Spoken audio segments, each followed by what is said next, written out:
আজকে আমি দেখলাম যে ম্যাক্সিমাম যারা এখানে এসছেন তারা সবাই বলতে গেলে যশোর, নড়াইল, তারপরে খুলনা এরকম জায়গা থেকে সবাই এসছেন এবং সবাই মোটামুটি তাই। খুব অদ্ভুত লেগেছে আমার কাছে এই ব্যাপারটা এবং ঘটনাগুলো মানে কেন বলছি অদ্ভুত লেগেছে, ঘটনাগুলো মোটামুটি অলমোস্ট সব ঘটনাই একই জায়গায় ঘটেছে। খুব অদ্ভুত ব্যাপার কিন্তু। এবং আমি এই মুহূর্তে যে ইমেইলটি পড়বো সেটিও কিন্তু ঠিক একই এলাকায়। যেভাবে লিখেছেন ঠিক সেভাবে পড়ছি। লিখছেন, আমি শাহনেওয়াজ, আমার স্ত্রীর নাম সুরাইয়া। আমরা দুজনেই একটি প্রাইভেট ইউনিভার্সিটি থেকে মার্কেটিং এ MBA করেছি এবং আমি বিজনেস করি আর আমি খুলনায় থাকি, তাই স্টুডিওতে এসে ঘটনাটা শেয়ার করতে পারছি না। আমি আমার স্ত্রীর দেখা স্বপ্ন নিয়ে একটি ঘটনা শেয়ার করেছিলাম। আজ আরেকটি ঘটনা বলতে চাই, ভালো লাগলে শেয়ার করবেন। এটিও আমার স্ত্রীর দেখা একটি স্বপ্ন নিয়ে। আমার স্ত্রী একটু মানে কিছু ঝামেলা আছে তার, সেটা তিনি উল্লেখ করেছেন এবং তিনি বলেছেন যে আমাদের ফ্যামিলিতে বড় কিছু ঘটবার আগে বা কারো মৃত্যুর আগে আমার স্ত্রী তা নিয়ে স্বপ্ন দেখেন। পরে ঠিক সেরকম ঘটে বা কেউ মারা যায়। এই ঘটনার শুরু 2013 সালের জুন মাসে কোনো এক শুক্রবারে। আমরা খুলনার পাশে বাগেরহাটে একটা বিখ্যাত মাজারে যাই এবং মাজারটার নাম বলা ঠিক হবে না, এই জন্য আমি বলছি না। মাজার জিয়ারত শেষে আমরা বাইরের দোকান থেকে হাতে পরবার দুটি লাল সুতা কিনি। কোনো ধর্মবিশ্বাস থেকে নয়, এমনি একটা মানে জাস্ট হাতে পড়ার জন্য কিনি। জুমার নামাজ আদায় করার পর মাজার থেকে বাইকে করে ফেরার পর পথে আমার বড় একটা দুর্ঘটনা থেকে আমি বেঁচে যাই। একটা কালো কুকুর বাইকের সামনে এসে পড়ায় প্রায় অ্যাক্সিডেন্ট হতে হয়নি।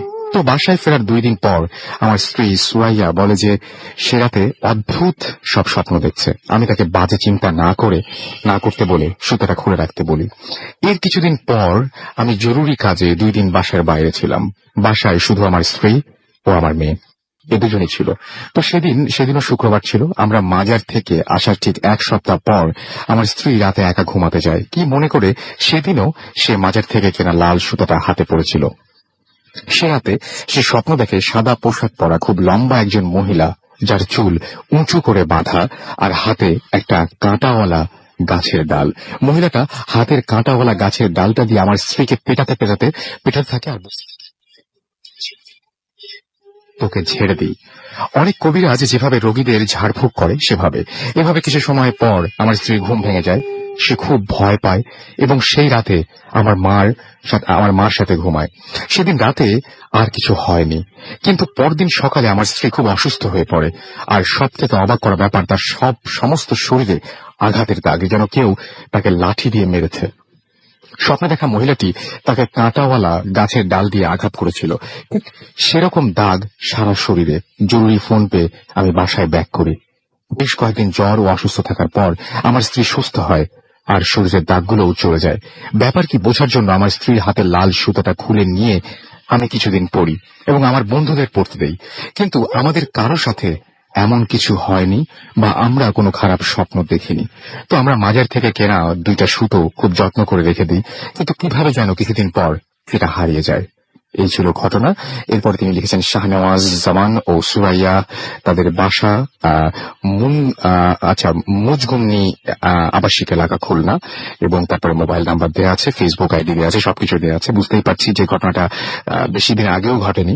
আপনাকে অনেক ধন্যবাদ আবারও আমাদের সাথে ইমেল করে আপনাদের ঘটনাগুলো শেয়ার করার জন্য, এবং ভবিষ্যতে আপনারা এরকম আপনাদের এই চেষ্টা বা আপনাদের এই সহযোগিতা অব্যাহত রাখবেন সেটা আশা করব।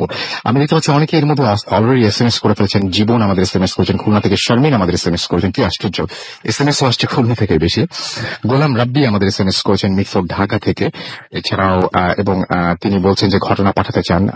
আমি তো বলবো যে আমি খুবই খুশি শুনে, এবং আমি আপনার ঘটনার জন্য ওয়েট করবো, ডেফিনেটলি ওয়েট করবো। সো আপনি যত দ্রুত ঘটনাগুলো আমাদের জানিয়ে দিন। আদর আহমেদ আমাদের লিখেছেন লালবাগ থেকে। এছাড়াও মুস্তাফিজুর আমাদের লিখেছেন রাজশাহী ইউনিভার্সিটি থেকে। নিলয় ধানমন্ডি থেকে SMS করেছেন অঞ্জন। এছাড়া আমাদেরকে অ্যাডভোকেট মামুন মহাখালী থেকে SMS করেছেন, এবং তিনি আমাদেরকে মতিয়াখালী খুলনা থেকে SMS করেছেন আমাদেরকে। এছাড়াও সুমন জামান আমাদেরকে SMS করেছেন আমাদেরকে। জবরুল SMS করেছেন ফাহাদ ধানমন্ডি থেকে। এছাড়াও আমাদেরকে সাইম খুলনা থেকে SMS করেছেন। আর অসংখ্য SMS আসছে, SMS গুলো পড়বো ইনশাল্লাহ একে একে। আমি আসলে যে ঘটনাটা শুরু করতে চাই আজকে, সেটা শুরু না করে থেমে থাকতে পারছি না। আমাদের এখানে স্টুডিওতে একজন আজকের অতিথি এসেছেন, যার ছবি আপনারা ফেসবুকে নিশ্চয়ই অলরেডি দেখেছেন, এবং সেখানে আপনি দেখেছেন যে একটা অদ্ভুত টাইপের ছবি দেওয়া আছে, এবং স্বপ্নে যে জিনিসগুলো ঘটে সেই জিনিসগুলো আমরা অনেক সময় চাই, ভালো স্বপ্ন দেখলে আমরা চাই যে বাস্তবেও ঠিক তেমন ঘটুক। আবার অনেক সময় আমরা একেবারেই চাই না যে হ্যাঁ, স্বপ্নে যা দেখেছি তা বাস্তবে ঘটুক, কিন্তু সেটা দুঃস্বপ্নের ক্ষেত্রে।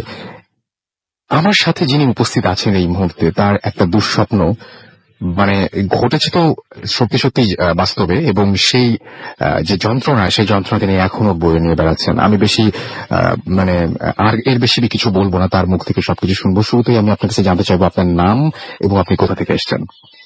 হ্যালো লিসেনার্স, আমি আসিফুজ্জামান পিয়াল, এসেছি ধানমন্ডি 27 থেকে, হোম ডিস্ট্রিক্ট যশোর। ওকে, আপনি বলছেন যে ছোটবেলা থেকেই আপনার সাথে নানান ধরনের সমস্যা হতো, এবং আপনি বলছেন যে ছোটবেলা থেকে আপনাকে পরীরা নিয়ে যাওয়ার চেষ্টা করতো। মানে ব্যাপারটা কি একটু আমাকে বলবেন? ভাইয়া, আসলে ব্যাপারটা এরকম ছিল যে আমি আসলে যখন খেলা করতাম বা ছোটকাল থেকেই আমি অনেক ধরনের জিনিস দেখতে পেতাম যেগুলো অনেক ওয়ার্ড ছিল।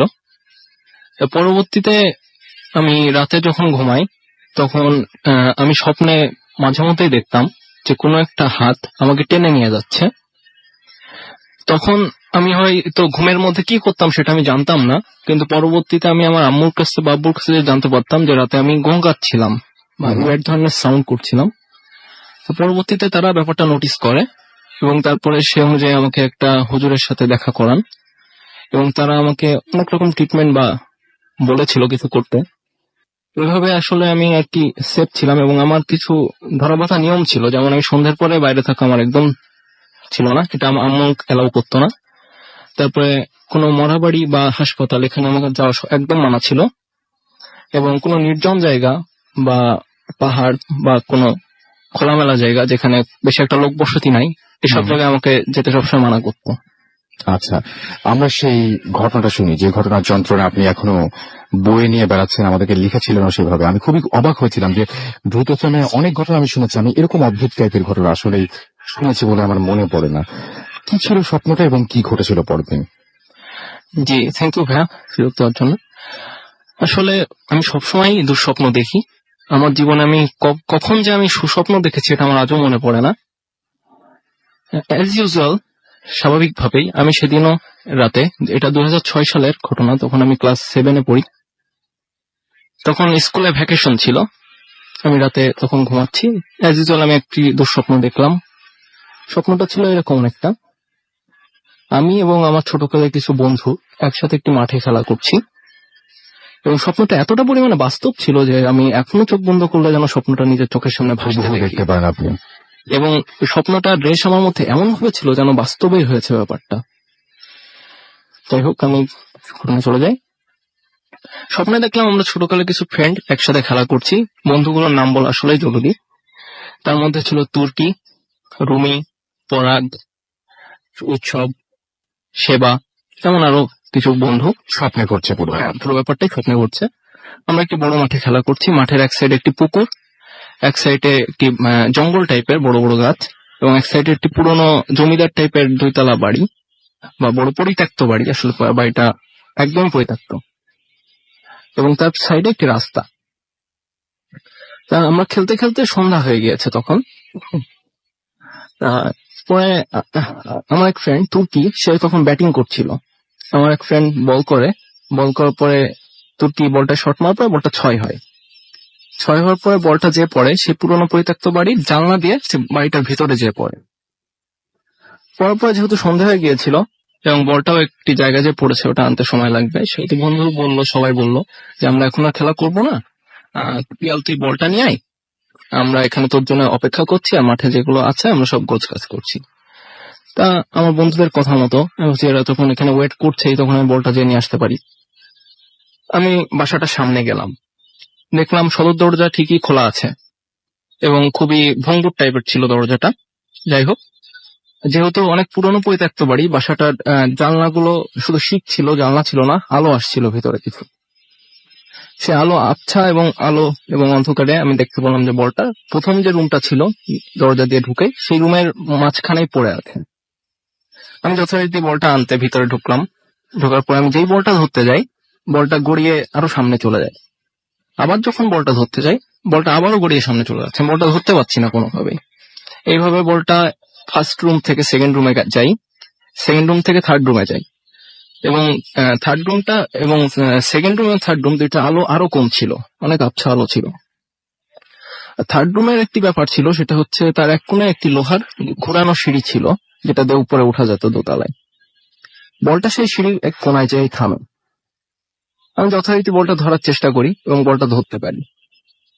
আমি যখনই নিচু হয়ে বলটা ধরি, তখনই আমার হাতটা একটি অশরীর হাত, যেটা বলবো যে কঙ্কাল এবং চামড়া ছাড়া সে হাতে আর কিছুই ছিল না, আমার হাতটা চেপে ধরে। জাস্ট হাড় ছিল আর চামড়া ছিল। হাড় এবং চামড়া ছিল, আমার হাতটা জোরে চেপে ধরে। দ্যাট মিনস ভিতরে মাংস ছিল না, মাংসও ছিল না। ওকে।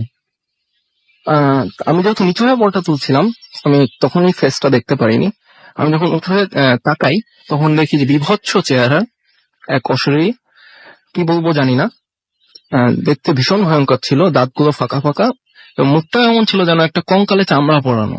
চোখগুলো টকটকে লাল ছিল এবং দাঁতগুলো ফাঁকা ফাঁকা, এবং খুব ওয়ার্ড ধরনের একটা হাসি আসছিল আমাকে দেখে।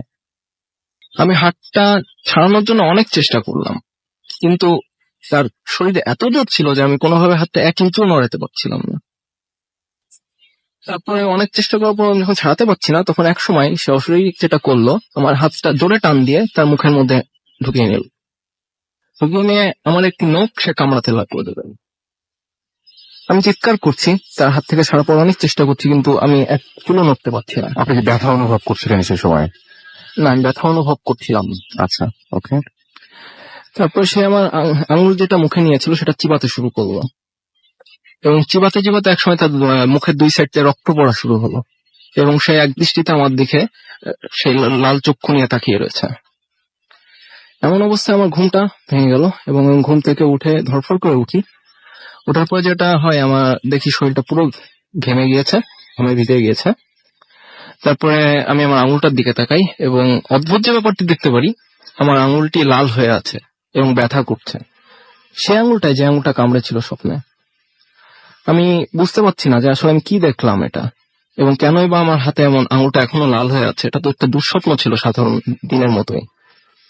তখন হয়তো ভোর 4টে, 4:30 কি 5টা বাজে, সূর্য উঠবে এমন অবস্থা। আমি যেহেতু প্রচন্ড ভয় পেয়েছি, আমি একটু ইজি হওয়ার চেষ্টা করলাম। চেষ্টা করে আমি হাতের যে আঙুলটা আসলে কামড়েছিল সেটা আমি মেসেজ করতে লাগলাম যে ব্যথাটা কমে। আমি সাধারণত সকালে ঘুম থেকে এত তাড়াতাড়ি উঠতাম না। আমার আম্মু সকালে যখন নামাজ পড়তে উঠে প্রথমে আমার ঘরে আসে, এটা তার প্রতিদিনের রুটিন। সে দেখতো তার ছেলে কি করতে। সে আমার ঘরে এসে দেখে আমি বিছানার পরে বসে আছি, বসে আঙুলটা হাতের মধ্যে নিয়ম করছি এবং আমার হাত পা ঘামা। সে বুঝতে পেরেছে যে আমার ভয় পেয়েছি, কারণ আমার আম্মু জানতো যে ছোটকাল থেকে আমার এমন সমস্যা আছে, আমি দুঃস্বপ্ন দেখি, ঘুমের মধ্যে অনেক সময় ওয়েট ধরনের শব্দ করি। তা আম্মু আমাকে যথারীতি জিজ্ঞেস করলো যে কি হয়েছে, তুই ভয় পেয়েছিস? আমি তখন বললাম আম্মুকে যে হ্যাঁ, ভয় পেয়েছি। তা আম্মু বললো কি হয়েছে, বল আমাকে পুরোটা। তা আমি আম্মুকে ঘটনাটা পুরো বললাম, যে স্বপ্নে আমি কি দেখেছি এবং কি হয়েছিল, এবং আঙুলটাও দেখালাম যে এখনো লাল হয়ে আছে ব্যথা করতে। তা আম্মু যেটা আমাকে বললো, সে আসলে আমাকে অভয় দেওয়ার জন্য বলেছিল যে না, এটা দুঃস্বপ্ন, এটা কোনো ব্যাপার না, তুই ভয় পাস না, এখানে থাক, সমস্যা নেই, তুই ঘুমা, আমি তোর পাশে বসে আছি। আমি একটু ঘুমানোর চেষ্টা করলাম, এবং আমার আম্মু তখন আমার মাথায় হাত বুলিয়ে দিচ্ছিল, এবং আমি ঘুমালাম। আমি ঘুম থেকে উঠলাম সকাল 10টার দিকে। উঠে যথারীতি নাস্তা করলাম, ফ্রেশ হলাম, আমি বসে বসে টিভি দেখছি আমাদের টিভির রুমে। তখন সকাল 11টার দিকে, 11:30 দিকে আমার সেই বন্ধু তুর্কি যে ছিল, সে আমার বাসায় বেড়াতে আসে। কারণ তুর্কি আর আমার বাসা পাশাপাশি ছিল, এবং আমরা খুব ক্লোজ ছিলাম ছোটকাল থেকে, এখনো আছি। তো আমার বাসায় যথারীতি বেড়াতে আসে, এবং বেড়াতে আসার পরে আমি টিভি দেখছিলাম, আমার পাশে এসে বসলো। আমার আব্বুর একটি পাখি শিকার করার বন্দুক ছিল, যেটাকে এয়ারগান বলে। বন্দুকটা আব্বু যখন যৌবনকালে ছিল তখন অনেক ব্যবহার করত, কিন্তু সে অনেকদিন হলো বন্দুকটা ব্যবহার করে না। এজন্য আমরা মাঝে মধ্যে বছরে 1-2 বার বন্দুকটা বের করে, জং পড়তো তো, সে জংটা পরিষ্কার করতাম যাতে বন্দুকটা ঠিক থাকে, সচল থাকে।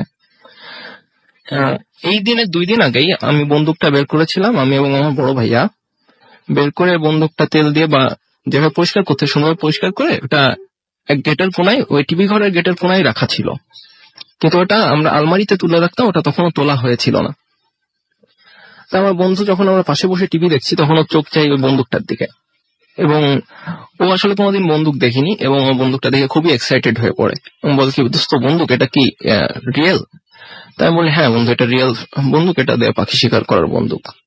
তাই ও বন্দুকটা দেখে, আমি ওকে দেখাই, ঘুরে ফিরে ভালোভাবে দেখে। তারপরে আমার কাছে আবদার করে বসে যে চলো বন্ধু একটু বন্দুকটা চালিয়ে দেখি। তো আমি ভাবলাম যে হ্যাঁ বন্দুকটা পরিষ্কার করা হলো কিন্তু এখনো চালিয়ে দেখা হলো না, ঠিক আছে কিনা চালায় দেখাই যায়। তা আমি বললাম ঠিক আছে চল ছাদে যাই, ছাদে যায় কিছু কাক বা যদি পাখি পাই আমরা সেগুলো মারি। তা ও বললো ঠিক আছে চল। তা আমি গুলি বা বন্দুক দুইটা নিয়ে ছাদে যাচ্ছি। আম্মু অনেক মানা করলো যে তুই যাস না, এখন কেবল উঠলি ঘুম থেকে একটু এখন যাস না।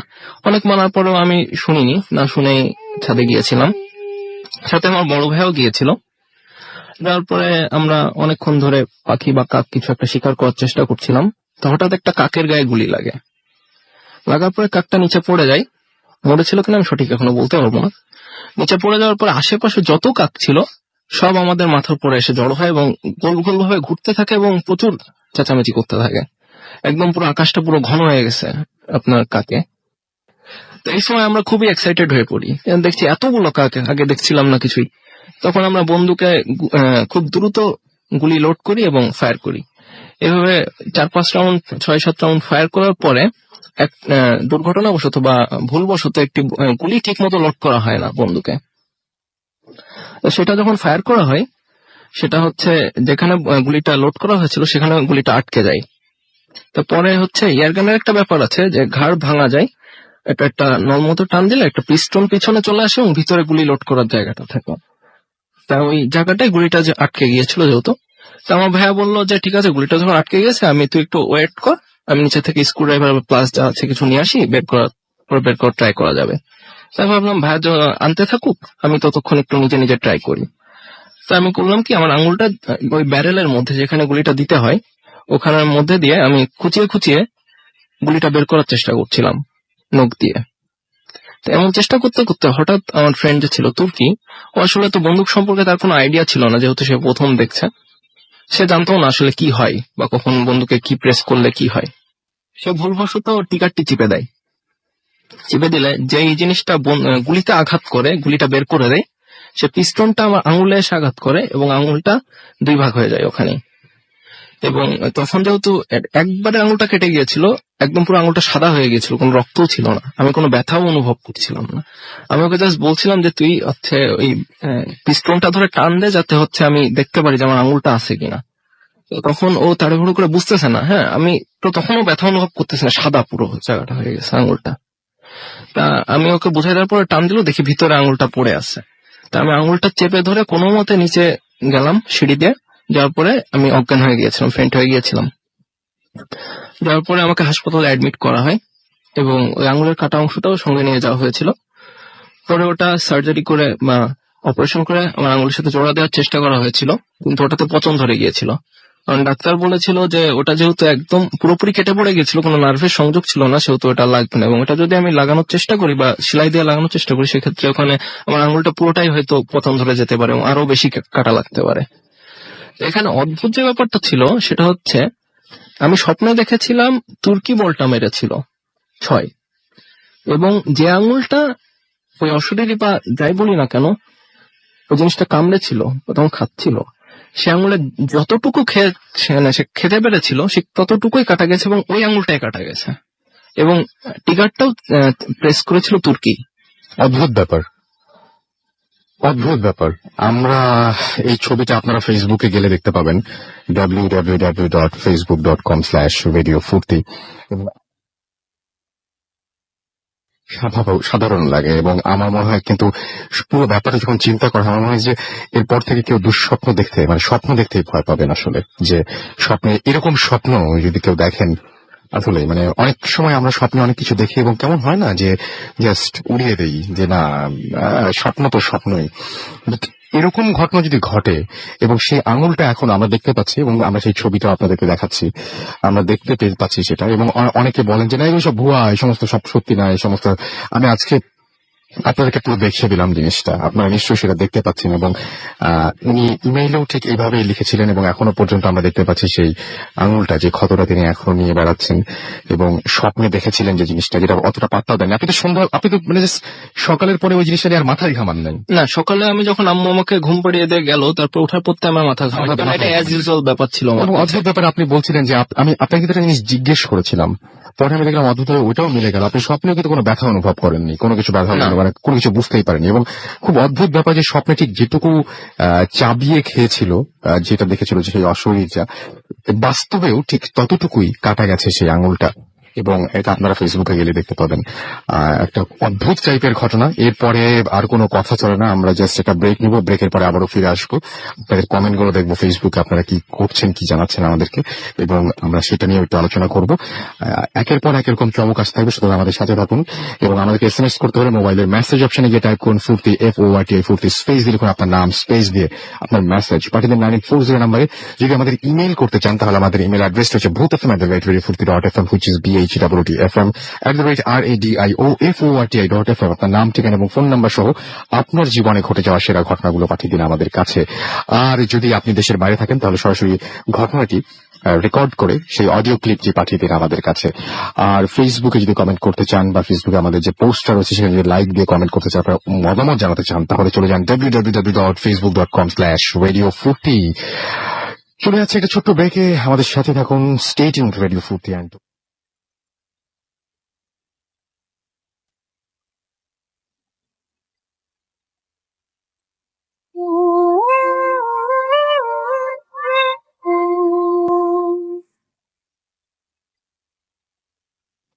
শুনছেন সবসময় রেডিও 40, চলছে ভূত এফএম, এবং আমি রাসেল আছি, সাথে আমার সাথে রয়েছে মাসুম। এবং মাসুমকে একটা বেশি মানে একটা বিরাট একটা থ্যাঙ্কস দিতে হয়। লাস্ট যে ঘটনাটা আপনারা শুনেছেন সে ঘটনার ব্যাকগ্রাউন্ড মিউজিকটা অসম ছিল, এবং আশা করছি যে বাকিগুলো সেরকম যাবে। আপনারা নিশ্চয়ই মানে আমি দেখতে পাচ্ছি যে অনেকেই সে বিষয় নিয়ে অনেকে লেখেন সবসময়, কিন্তু আজকেরটা আমি নিজেই খুব মানে এক্সাইটেড ছিলাম যে, এবং আমি খুব হ্যাপি মিউজিকটা নিয়ে। এনিওয়েজ, আমি দেখতে পাচ্ছি যে এখানে তৌহিদ ধ্রুব ফেসবুকে লিখেছেন আমাদেরকে, এছাড়াও কালো বক আমাদের লিখেছেন তিনি রেডি। আমি একটু আগের পোস্ট গুলো বেশি আগে পড়ছি, আগের যে কমেন্ট গুলো সেগুলো আগে পড়ছি আর কি। আমাদেরকে এমডি নাইম ইসলাম এখানে লিখেছেন যে মনে হয় শুনতে ভীষণ ভয় লাগবে।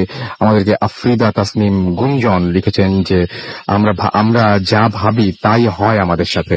আমাদেরকে আকিব আহমেদ লিখেছেন যে আই লাভ ভূত এফএম। আমাদেরকে এমডি নিপু লিখেছেন এখানে। নওশিন চৌধুরী আমাদের লিখেছেন যে তার ভয় লাগে। আমির হামজা আমাদের লিখেছেন আই লাভ ভূত এফএম। এছাড়াও আমাদেরকে শাকিল আহমেদ এখানে লিখেছেন রুহুল আমিন। এছাড়াও আমাদের এখানে লিখেছেন নরকের রাজপুত্র সৈকত সহ আরো অনেকেই এখানে কমেন্ট করেছেন। আপনি চাইলে কমেন্ট করতে পারেন, কিন্তু আমাদের এখানে এসএমএস রয়েছে। আমাদেরকে লিখেছেন যে অরিন লিখেছেন মগবাজাতে যে সেকেন্ড স্টোরিটা অসম। আমাদেরকে জেরিফ লিখেছেন যে ভূত এফএম শুনতে ভয়ঙ্কর ভাবে অন্যরকম হচ্ছে। আচ্ছা, ভূত এফএম শোটা ভয়ঙ্কর ভাবে অন্যরকম হচ্ছে। হ্যাঁ, আমরা বলেছি যে আমরা এখন বেশ অন্যরকম উইথ গ্রামীণ ফোন। আমাদেরকে আচ্ছা, সৈকত লিখেছেন যে আমাদের কাছে একটা স্টোরি আছে, আপনি পাঠিয়ে দিন। কবি জিঞ্জিরা থেকে লিখেছেন যে ভূত এফএম নিয়ে কথা লিখেছেন তিনি বেশ কিছু। আমাদেরকে তাসনিম ঝিনাইদহ থেকে লিখেছেন যে এইমাত্র ভূত এফএম এর সাথে জয়েন করলাম। আপনি তাহলে আগে ঘটনাটা মিস করেছেন, এবং আগে একটা চমৎকার ঘটনা কিন্তু আমরা অলরেডি শেয়ার করেছি। রাকিব এবং বিল্লাল গাজীপুর থেকে আমাদের সাথে রয়েছেন। কামরুল আমাদের আজিমপুর থেকে আমাদের সাথে রয়েছেন। সাদ্দাম আমাদের সাথে রয়েছেন জিগাতলা থেকে। এছাড়া আবিদ ধানমন্ডি থেকে আমাদের সাথে রয়েছেন। তিথি খুলনা থেকে আমাদের সাথে রয়েছেন। নিশাত টুনটুনি আমাদের সাথে রয়েছেন। এবং তিনি বলেন যে ভূত এফএম আমি মিস করি, অনেক মিস করি। কেন মিস করেন? এখন থেকে মিস করবেন না আর কি। শান্তা আমাদের লিখেছেন যে 2 ইয়ার্স পরে, সম্ভবত আমি পড়তে পারলাম এসএমএসটা, 2 ইয়ার্স পরে কি আপনি আবার আমাদের ভূত এফএমে জয়েন করলেন। ওয়েলকাম ব্যাক, এবং আশা করবো যে এখন থেকে রেগুলার আপনাকে পেয়ে যাবো। আচ্ছা, ভূত এফএমে জয়েন করো। হ্যাঁ, তাই তো। এবং তিনি বলছেন যে ভূত এফএম ভয়ের সাথে আনন্দ হচ্ছে, এবং আমি চাইবো যে সেই আনন্দটা আপনি প্রতি সপ্তাহেই পান। যাই হোক, অনেক এসএমএস রয়েছে, বাট অনেক ঘটনাও রয়েছে, কি করি আজকে বুঝতে পারছি না। সত্যি আমাদেরকে লিখেছেন যে আজকের ঘটনাগুলো খুব ভালো লাগছে। এমনি সোহান বরিশাল থেকে আমাদের এসএমএস করেছেন। সানি আমাদের লিখেছেন আই লাভ ভূত এফএম। আমাদেরকে সুমন জ্যাকসন SMS করছেন কেরানীগঞ্জ থেকে। নাদিম আমাদের SMS করছেন। আলিফ আমাদেরকে SMS করছেন। ফালাক সাব্বির লালবাগ ঢাকা থেকে। এছাড়াও আমাদেরকে নাইফুল ইসলাম SMS করছেন, লিখেছেন এনজয়িং টু নাইটস ভূত এফএম। আমাদেরকে এছাড়াও SMS করছেন পিয়া ফ্রম রাজশাহী। এছাড়াও শুভ রংপুর থেকে SMS করছেন। FH আবরার আমাদের SMS করছেন। আমাদেরকে এছাড়াও জান্নাত সহ আরো অনেকে। আপনি যদি SMS করতে চান, মোবাইলের মেসেজ অপশনে গিয়ে টাইপ করুন 40 স্পেস দিয়ে লিখুন আপনার নাম, স্পেস দিয়ে আপনার মেসেজ পাঠিয়ে 9840 নাম্বার। যদি আমাদের ইমেল করতে চান, আমাদের ইমেল অ্যাড্রেস হচ্ছে bhoothfm@radiofm, which is bhoothfm@radiofort.fm। নাম, ঠিকানা এবং ফোন নাম্বার সহ আপনার জীবনে জানা বা ঘটে যাওয়া সেরা ঘটনাটি পাঠিয়ে দিন আমাদের কাছে। এছাড়াও যারা দেশের বাইরে রয়েছেন তাদেরকে বলবো যে দেশের বাইরে থেকে যদি আপনি ঘটনা পাঠাতে চান তাহলে রেকর্ড করে অডিও ক্লিপটি পাঠিয়ে দিন আমাদের কাছে। আমরা চলে যাচ্ছি আমাদের পরবর্তী ঘটনায়, আমাদের পরবর্তী অতিথির কাছে। আপনার নামটা প্লিজ একটু বলবেন এবং আপনি কোথা থেকে এসেছেন সেটা আমাদের একটু জানাবেন। হ্যালো, আমি হাসিব উত্তরা থেকে এসেছি। আচ্ছা, আপনার সাথে যে ঘটনাটা ঘটেছিল সেটা খুব অদ্ভুত টাইপের একটা ঘটনা এবং বর্ণনাগুলো খুব অদ্ভুত। এই ঘটনাটা কতদিন আগে ঘটেছিল? এটা হচ্ছে 2011। 2011। কি ঘটেছিল একটু শুনি। 2011 লাস্টের দিকে প্রায় সারাদিন ক্লাস করে বাসায় এসেছি, সন্ধ্যার সময় আড্ডা। বাট রাত্রে হঠাৎ করে রক্তমশা, বমি প্লাস জ্বর। দেন আমার ফ্রেন্ড রাজু, ওর কথা না বললেই নয়, খুব কষ্ট করে রাত্রে আমাকে অনেক খাওয়ানোর চেষ্টা করছে, বাট যাই খাচ্ছি বমি করতেছি আর কি। তো তখন আমি ভাবছি যে না, ঢাকাতে আমার এখন থাকা একদমই পসিবল না, আমার যে কোনো কালকে যশোর যেতে হবে বাসায়। কারণ যাই হোক, বাসায় যে হোক, এখানে যেন কিছু না হয়। সারাত্রি এইভাবে বাসা থেকে ফোন টোন দিয়ে সব অবস্থা কান্নাকাটি। তো পরদিন পকেটে একটু 127 টাকার মতো বলতেছে যে মাসের শেষ, আমার কাছে নাই। দেন আমি বাসায় ফোন দিলাম, দিয়ে বললাম যে আমার জন্য টাকা পাঠাও, আমি যখন চলে আসবো, আমার অবস্থা খুবই খারাপ আর কি। তো বাসা থেকে আমি বের হয়ে গেছি, উপরাতে আসলাম। ভাবলাম যে আব্দুল্লাপুর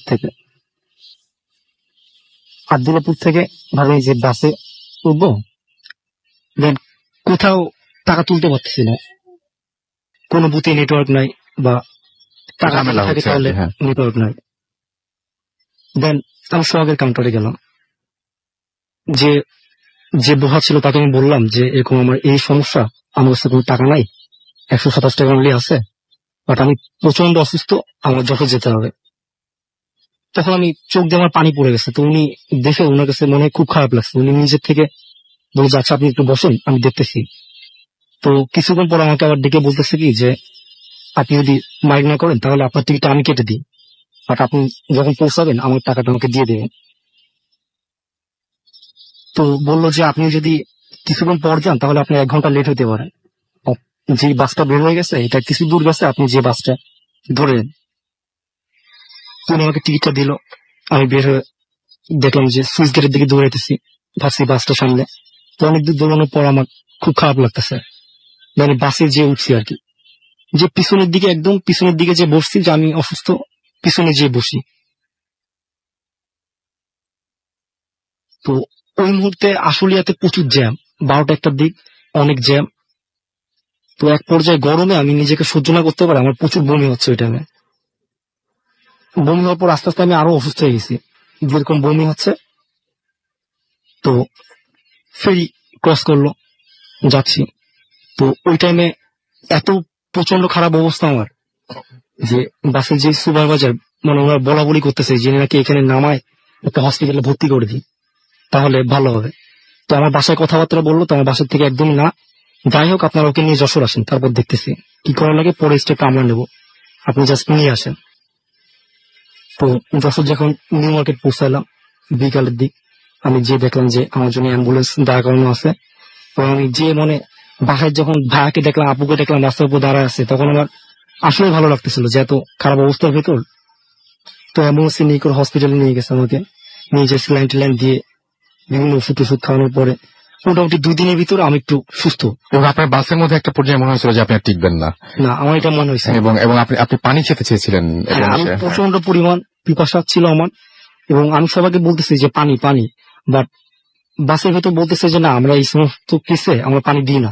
রাইট। কেন দেয় না এটা আমি জানি না। আচ্ছা, তারপরে আপনি পৌঁছালেন কোন রকমে এবং আপনি গিয়ে দেখলেন যেখানে অ্যাম্বুলেন্স দাঁড়িয়ে আছে এবং আপনি অ্যাম্বুলেন্সে চড়ে তারপরে আপনি সেখানে হসপিটালে গেলেন। হসপিটালে যাওয়ার পরে আপনাকে ট্রিটমেন্ট করা হলো। ট্রিটমেন্ট করার পরে তারপরে আপনি কতদিন পরে ভালো হলেন? 2 দিন পর মোটামুটি একটু সুস্থ আর কি। আচ্ছা, তো এই দুদিনে কি ঘটেছে আপনি জানেন যে কি হয়েছে না এই হয়েছে? 2 দিন স্বাভাবিক, আমি আচ্ছা। একদম স্বাভাবিক, জাস্ট ওষুধ চলতেছে, স্যালাইন দিতে হচ্ছে হুম। এই জন্য। তো যেটা হচ্ছে যে আমি রাত্রে ঘুমায় আছি, শীতকাল, প্রচন্ড শীত, লেপ মুড়ি দিয়ে শুয়ে আছি, হঠাৎ আমার মাথায় 2টা এরকম চাপা দিছে, দিলে আমি লাফ মারে উঠছি। উঠে আমি লেপটা কোন রকম সরাই ডাইনিং এসে সুইচ বোর্ডে জোরে থাবা মারছি লাইটটা চালানোর জন্য। তখন লাইটটা জ্বলে ধাম করে বাস্ট হয়ে গেছে। গেলে আমার বিষয়টা আমার কাছে খুব ইয়ে লাগছে, আমি চিল্লাপাল্লা করে কান্নাকাটি করে উঠছি যে কি এটা। আব্বু আম্মু ভাই সব দূরে আসছে যে কি হয়েছে কি হয়েছে, আমি কান্নাকাটি করতেছি, বললাম যে এই হয়েছে, লাইট বাস্ট হয়ে গেছে। তারা বলছে যে ব্যাপার না, তুমি শুয়ে পড়ো আর কি। এটা তাদের কাছে টোটালি নর্মাল, যে শরীর খারাপ এরকম হইতেই পারে, হয়তো টয়লেটে যাবে উঠছে, তো এরকম হইতেই পারে। 2 দিন পর আবার যেটা হলো যে আমি ওয়াশরুমে গেছি, যাওয়ার পর হঠাৎ করে ভেন্টিলেটর দিয়ে তাকাইছি, তাকানোর পর দেখি যে জ্বর জ্বরে 2টা চোখ আমার দিকে তাকায় আছে। আমি ওটা দেখে আমি মাথা ঘুরে পড়ে গেছি। তা পরে শুনি যে 40-45 মিনিট নাকি লাগছে আমাকে টয়লেট থেকে বের করতে। তো পরে যখন আমি একটু সুস্থ হয়ে বললাম যে এই ব্যাপার, আমি এরকম একটু কিছু দেখছি, তাহলে আমাকে বলতেছে যে তুমি অসুস্থ, দুর্বল, এই জন্যই মনে হয় তোমার এটা হয়েছে, তুমি মাথা ঘুরে এই জন্যই পড়ে গেছে। দেন ওই দিন আমাকে আরেকটা স্যালাইন দিয়ে আমাকে শুয়ে রাখছে সারাদিন। তো পরে এটা আমার কাছে খুব ইয়ে লাগতেছে যে এটা কি হচ্ছে আমার সাথে। আমি কোনো কিছু বললে এটা কারো কাছে বিষয় হচ্ছে না, সবাই আমাকে একই দোয়া দিচ্ছে যে আমি অসুস্থ এই জন্য। বাট আম্মুর কাছে জিনিসটা কেমন লাগছে, তো আম্মু বললো কি আচ্ছা তো ট্রিটমেন্ট চলতেছে, তো এক কাজ করলাম, একটা হুজুরের কাছে নিয়ে যাই তোকে।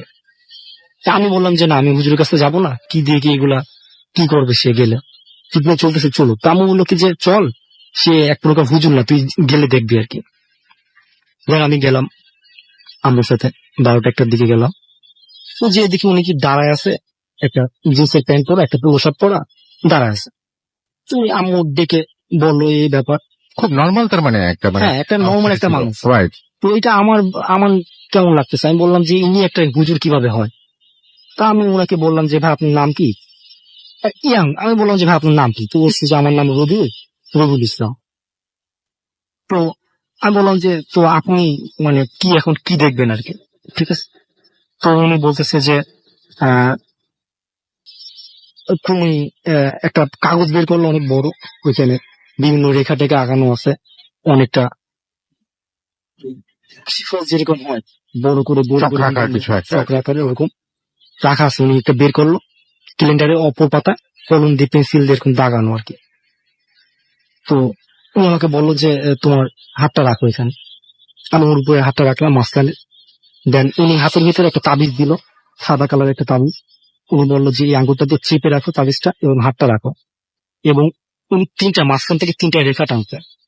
বামের দিকে যে রেখাটা, ওটা যখন টানছে তখন বলছে কি যদি মানুষ ক্ষতি করে থাকে তাহলে হাতটা এইদিকে যাবে।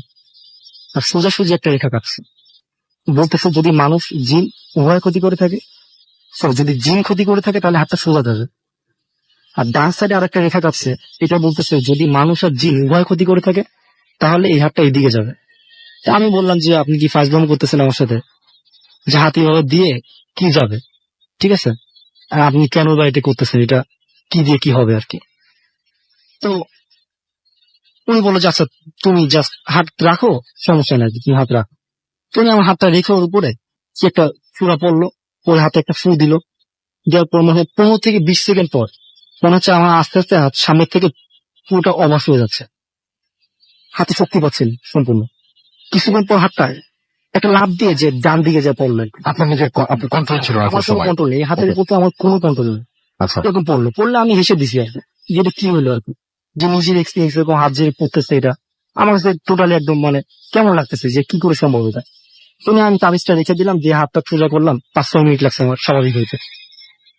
তো উনি বললো যে আচ্ছা তুমি আর এক কাজ করো, আমার হাতের ভিতরে আর একটা তাবিজ দিল, দিয়ে বললো কি যে হাতে বুড়ো আঙ্গুলে একটা তেল লাগাই দিল কিসে, বলছে তুমি দেখো যে তুমি কারোর ছবি দেখতে পাও কিনা, তোমার আঙ্গুলে কারো ছবি ভেসে ওঠে কিনা, তুমি দেখো আর কি কে ক্ষতি করছে বা কি। তো আমি অনেকক্ষণ তাকায় আছি, আমি কিছু দেখতেছি না। বাট হালকা হালকা কি দেখতেছি, বাট এটা আমি ওকে বললাম যে আমি কিছু একটা দেখতে পাচ্ছি, বাট এটা স্পষ্ট না আর কি। তা বলছে আচ্ছা ঠিক আছে, তুমি রাখো, সমস্যা নেই। তো আমাকে উনি বাইরে নিয়ে যাও, উনি আমার সাথে কিছু কথাবার্তা বলতে বলতে বললো কি আচ্ছা এক কাজ করো, তুমি চা খাও, এক কাপ চা খাও, আমি একটু কাকির সাথে কথা বলি, ঠিক আছে? তো আমি চা খাচ্ছি, দেন আম্মুর সাথে তার কথাবার্তা হয়েছে, দেন আমি বাসায় ফিরে আসছি। 2 দিন পর আমি সুস্থ। তো সুস্থ হওয়ার পরে আমি আম্মুকে জিজ্ঞাসা করতেছি যে আমি সুস্থ হয়ে গেলাম, বাট কি হয়েছে, মানে রবিউল ভাই তোমাকে কি কি বলছে বা কি হয়েছে, এটা তুমি আমাকে বলো আর কি। সমস্ত বিষয়টা কেমন লাগতেছে আমার জানা উচিত, যে হঠাৎ করে এত অসুস্থ ছিলাম, এখন কি করে সুস্থ হয়েছি। তো আমাকে বলতেছে যে না আমি তোকে এটা বলতে পারবো না, আমাকে নিষেধ করছে। এবং এই 2 দিনে কি ঘটেছে না ঘটেছে আপনি কিচ্ছু জানেন না? এই 2 দিনে হুম। না, এই 2 দিন তো মানে মোটামুটি আর কি স্বাভাবিক, মানে সুস্থ হওয়ার যে একটা স্টেপ থাকে যে আস্তে আস্তে সুস্থ হয়ে যায়, আচ্ছা আচ্ছা। এরকমই আর কি। তারপরে? তো আমি বললাম যে না এটা আমার জানা উচিত, কারণ যে কি হয়েছে, আমি এত ডাক্তার এত ট্রিটমেন্ট তোমরা করলা, হুম। হসপিটালে ইভেন যে ভর্তি হয়েছিলাম, বাট কি হয়েছে এটা আমাকে বলো। তা বলছে যে আমি বলতে পারবো না, তোর যদি এতই কৌতূহল থাকে এত আগ্রহ থাকে রবিউল ভাইকে যে তা জিজ্ঞেস রবিউল ভাইকে যা জিজ্ঞাসা কর হুম। তুই। তো আমি গেলাম রীতিমতো, আমি বিকালের দিকে গেলাম আসলে পর্ব। তুমি আমাকে বললো যে ভাই তুমি আসছো ভালো কথা, আজকে তো আমার অনেক রুগী আছে, তো তুমি এক কাজ করো, তুমি কালকে আসো, যে টাইমে আসছিলা ওরকম টাইমে আসো, তাহলে আমি তোমাকে বলবো। তো আমি পরদিন গেলাম ওনার এখানে, গেলে উনি চাটা খাইলো। তারপর আমি বললাম যে ভাই কি হয়েছে আমার আর কি, মানে আমি হঠাৎ করে সুস্থ হয়ে গেলাম, অবস্থা তো খুব খারাপ ছিল, ঠিক আছে? বা আপনি আপনি এই যে এরকম ট্রিটমেন্ট করতেছেন, এটা কি করে সম্ভব? বা আপনি একজন ইয়াং মানুষ, আপনি পড়াশোনা করছেন, ঠিক মানে আছে? কি ঘটেছিল সেটা তারপরে কি বললেন উনি তখন? তো উনি বলতেছে যে আহ, তুমি হয়তো জানো না, তোমার ভাইয়াকে বাসা থেকে ডেকে আনা হয়েছিল, তোমার বড় ভাইয়াকে। হুম। তো বললাম যে ভাইয়াকে ডেকে আনা হয়েছিল কেন? তা বলছে যে তোমার যে যে কাজটা আর কি, তোমাকে তাবিজ করা হয়েছিল, তো এইটার জন্য আমার আরেকজন লোক দরকার আর কি, এবং তোমার ফ্যামিলির ভিতরে। হুম। তো তুমি হয়তো জানো না, তোমাকে গোপন রেখে এটা করা হয়েছে, যে তুমি এটা কেমন কি ফিল হয় তোমার, কেমন কি লাগে। তো তোমার ভাইয়াকে ডেকে আনা হয়েছে, এটা তোমার আম্মুর সাথে কথা হয়েছে এই বিষয়ে। কে ডেকে নিয়ে আসছিল আপনার ভাইয়াকে? সেই রবিউল ভাই ডেকে নিয়ে আসছে আর কি, আচ্ছা। জাস্ট এই যে তাবিজের কাজটা এটা শেষ করার জন্য। হুম। তার আরেকজন লোক লাগবে। তখন সে বলতেছে যে আহ, একটা দিন সম্পূর্ণ, মানে ফজরের নামাজ থেকে জোহর আসর মাগরিব এশা 5 ওয়াক্ত নামাজ তোমার ভাইয়ের সাথে আমি পড়ছি। ইভেন খাওয়া দাওয়া যেটা সকালের নাস্তা বলো দুপুরে খাবার বলো একই প্লেটে খাইছি আমরা।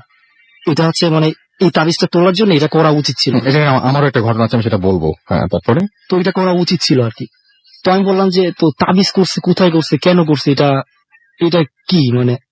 তো উনি বলতেছে যে কারবালা যে কবরস্থান আছে যশোরে, তো বলতেছে যে এইটাই তোমাকে যে তাবিজ করছে তোমার ফ্যামিলির ভেতরেই, বাট আমি নাম বলবো না কারণ যেটা আমার বলা একদমই ঠিক না। বাট তো তোমার যেটা হয়েছে যে তোমাকে তাবিজটা করছে যে 2টা যমজ বাচ্চা একসাথে হয়েছে, জন্মগ্রহণ করছে, ইভেন তারা কিছুদিন পর মারা গেছে। এরকম একটা পর্যায়ে তোমার এই যে বাচ্চা 2টা মারা গেছে, ওই লাশের ঠিক 2টা মাথার মাঝখানে তাবিজটা তোমার করা হয়েছে, এবং 1.5 হাত মতো খোঁচা হয়েছে। আর একদম তাবিজের যে নিচে, তাবিজের যে অংশটা একদম নিচে একটা বাঁশপাতার কাগজ, ওখানে 3বার লেখা আছে হাসিবের ক্ষতি হোক, হাসিবের ক্ষতি হোক, হাসিবের ক্ষতি হোক। ইভেন যে জাদু টাদু যা বলেন একটা যা যা আছে সবকিছু লেখা আছে, লেখা আছে। ওখানে অনেক কিছু আছে। ওকে।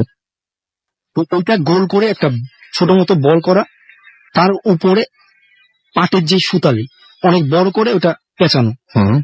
ইভেন একটা সুইতে আমার ব্যবহৃত চুল, আমি চুল বড় রাখতাম, ওই চুলটা কি করে ম্যানেজ করছে জানি না, ওই চুলটা শুয়ে ঢোকানো এবং সুটা উল্টো ভাবে ওই যে বলটার ভেতরে গেঁথে দেওয়া। এটা একদম নিচে রয়েছে, হুম। নিচে পা। তার উপরে যে স্টেপটা করা, এটা হচ্ছে যে বাঁশের যে চটা আছে, চটা এরকম কেটে কেটে ছোট ছোট পাট করে ওই চটাটা এরকম দেখবেন যে কবরের উপর সাধারণত বাঁশ এরকম পেতে রাখা হয়, ঠিক ওইভাবে রাখা আর কি।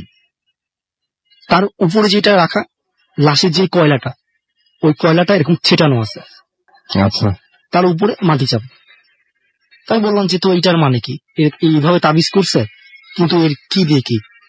তো বলতেছি যে তুমি বেঁচে গেছো কারণ যে এর ভিতরে বৃষ্টি হয় না আর কি, একদম বৃষ্টি হয় না। যদি কিনা বৃষ্টি হইতো তাহলে যেটা আসতেছে যে যেহেতু শীতকাল বৃষ্টি হওয়ার তো সম্ভাবনা নেই, তাবিজটা করছে, তো যদি বৃষ্টি হইতো, যখন বৃষ্টি হবে এই মাটিটার উপর তো বৃষ্টির পানি পড়বে, তখন এই মাটিটা তো আস্তে আস্তে ভিজে নিচের দিকে যাবে, এবং নিচের দিকে এই যে ধাপগুলো আছে, এই ধাপগুলো অতিক্রম করে মাটি গলে যখন ওই যে বলটা রাখা আছে ওর উপরে যখন পড়বে, তখন তুমি মারা যাবে। এতটুকুই। তো আমি শোনার পরে আমার কেমন যেন লাগতেছে যে এটা কি করে বা কি করে সম্ভব, এটা কেন হইলো আর কি। তো ওনার সাথে এই নিয়ে অনেক কথাবার্তা হইলো, এইটাই আর কি। বাট আমি তারপর থেকে মানে শারীরিকভাবে অনেক দুর্বল হয়ে গেছি, এবং এই জিনিসগুলো যখন কল্পনা করি তখন নিজের কাছে আরো অনেক খারাপ লাগে যে এটা মানে যেই করুক এই কাজটা, কিভাবে করলো এটা? এটা ঠিক না, একদমই ঠিক না। যে মানুষের ক্ষতি করা, এই জিনিসগুলো একদমই ঠিক না আর কি। এখন আপনি সুস্থ আছেন? এখন স্বাভাবিক। ওই ঘটনার পরে কোনো সমস্যা হয়নি এবং 2 দিনের মধ্যে সবকিছু ঠিক হয়ে মানে গেছে? তারপরে যে সমস্যাগুলো হয়েছে পরে আর কি, আচ্ছা, ওই টাইম আর ওটার কোনো সমস্যা হয় না। আমি বলবো এই যে ট্রিটমেন্টের যে প্রসেসটা, সেই প্রসেসটা কি বা কেন কিভাবে ঘটেছিল সেটা, এবং কেন এরকম ঘটনা বেশ কিছু আছে সেটা আমি বলবো। কিন্তু তার আগে আমাকে ছোট বিরতিতে যেতে হবে আমাদেরকে আরো একবার, এবং বিরতির পরে আমরা আবারও ফিরে আসবো। আপনাদের SMS, আপনাদের কমেন্ট সবকিছু নিয়ে আমরা ফিরে আসবো। আপনারা আমাদের সাথে থাকবেন সেটা আশা করবো, এবং জাস্ট একটা ছোট্ট বিরতি, তারপরে ফিরে আসছি। Stay tune to radio 40 and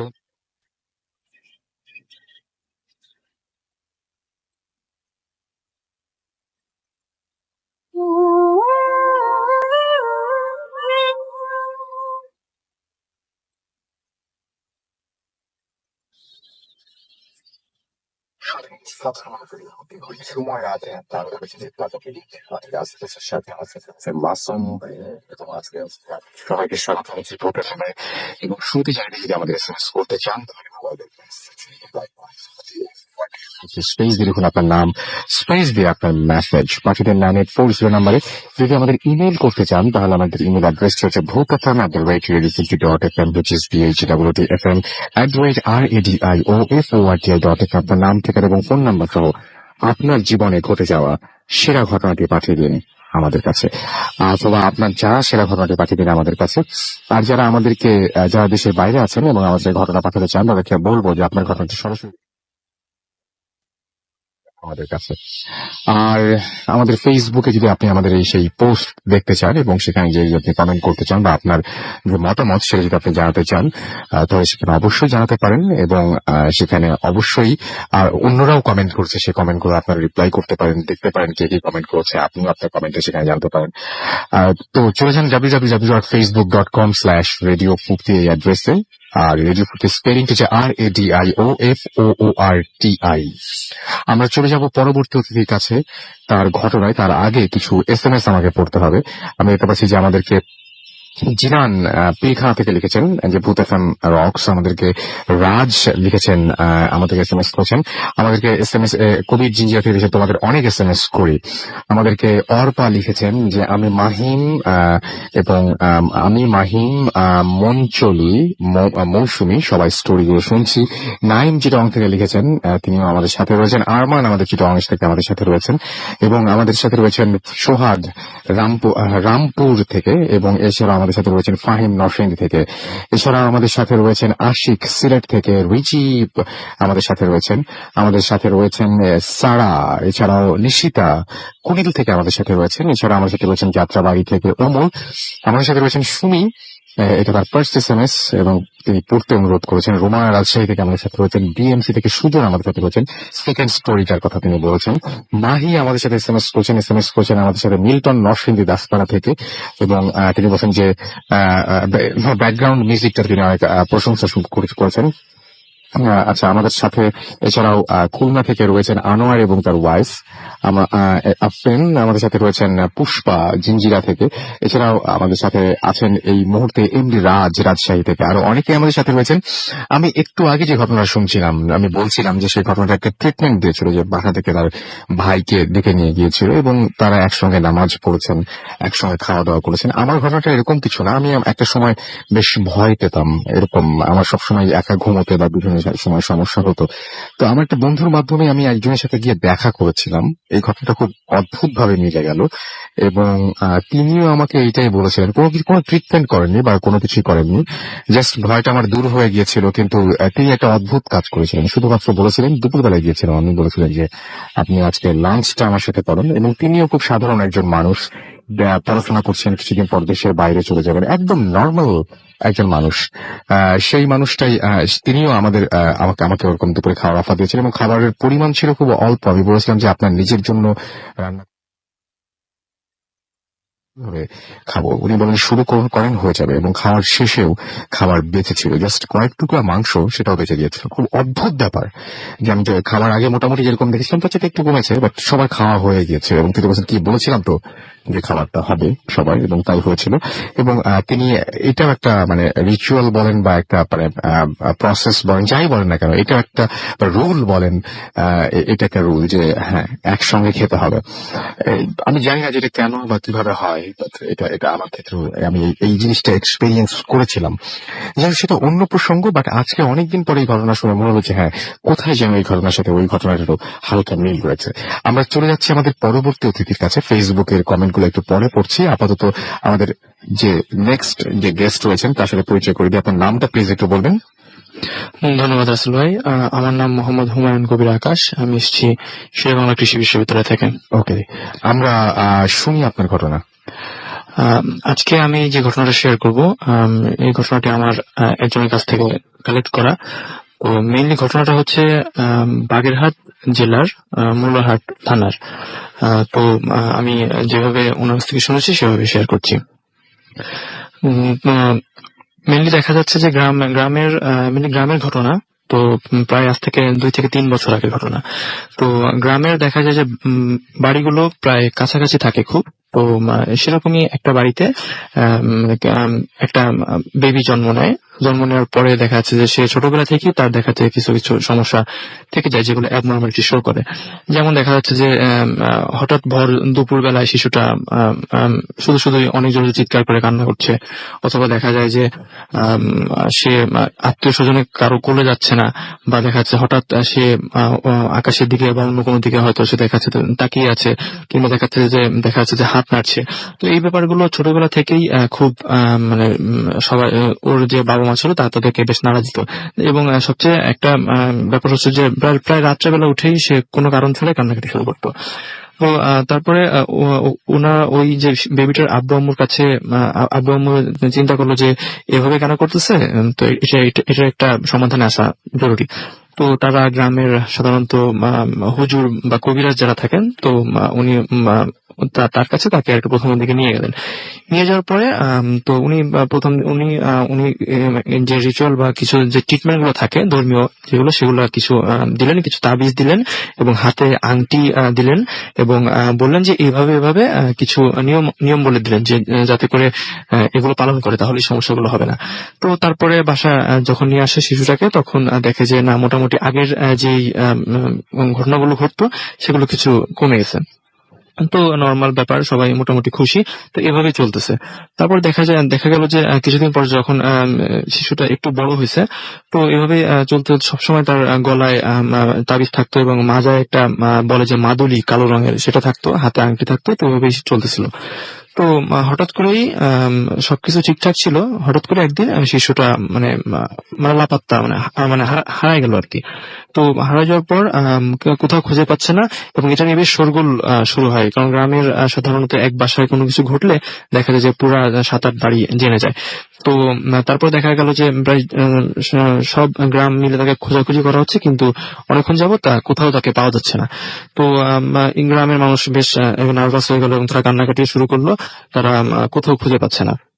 then যে শিশুটা যে মা ছিল উনি পুনরায় সেই হুজুরের কাছে গেলেন যে হুজুর, আমার বাচ্চাকে তো খুঁজে পাওয়া যাচ্ছে না, তো আমি এখন কি করব?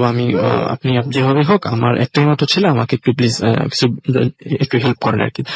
তো হুজুরের যেটা স্পেশাল প্র্যাকটিস ছিল, মানে উনি যেটা করতেন আর কি, সেটা হচ্ছে মানে উনি আয়না মানে একটা কাচের আয়না বেশ বড়, উনি এটা মানে সামনে ধরে উনি গ্রামে যেটা কাঁথা বলি আমরা, কাঁথা মুড়ি দিয়ে উনি আর কি মানে যে জিনিসগুলো হারিয়ে যায় বা যে জিনিসগুলো সাধারণত মানুষ জানতে চায়, তো সেই জিনিসগুলো উনি বলে দিতেন, এবং দেখা যেত যে সেই জিনিসগুলো ঘটতো। তো উনি বললেন যে আচ্ছা ঠিক আছে, তাহলে তুমি কালকে আসো, আমি তোমাকে জানাবো।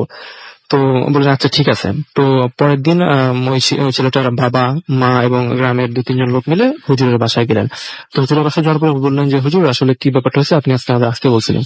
তখন হুজুর বললেন যে আসলে আমি তো চেষ্টা করছি কিন্তু আমি আসলে জানতে পারতেছি না, তো আমাকে তোমরা আরেকটা দিন সময় দাও। তো হুজুর যে কাজটা করতেন উনি রাত্রে বেলায় এই কাজটা বেশি করতেন আর কি। তো তারপর দিন আবার ওই গার্জিয়ানরা গেলেন শিশুর, কিন্তু দেখতে পেলেন যে কিন্তু হুজুর আবার বললো যে আচ্ছা আমি আজকেও কিছু তোমাদের বলতে পারতেছি না, তো একটা কাজ করো, আমি আগামী কালকে তোমাদের বাসায় যাব, বাসায় গিয়ে আমি ব্যাপারটা আমি দেখবো। এই কথা বলে চলে আসে এবং এই কথা বলে ফিরে আসার পরে স্বাভাবিক ওই শিশুটার বাবা মা কিছুটা নার্ভাস হয়ে পড়ে যে আমাদের ছেলেটা খুঁজে পাওয়া যাচ্ছে, এদিকে 2-3 দিন হয়ে যাচ্ছে কিছু খুঁজে পাওয়া যাচ্ছে না। তারপর দিন ওই যে হুজুর ছিলেন উনি ওই যে ছেলেটা হারিয়ে গেছে ওনার বাসায় গেল আর কি। ওর বাসায় গেল, বাসায় যাওয়ার পরে উনি প্রথমে মানে ওনার বাড়ির পাশেই একটা পুকুর ছিল এবং পুকুরের পাশে বাড়িঘর ছিল এবং তার পাশে ঝোপ জঙ্গলা ছিল আর কি।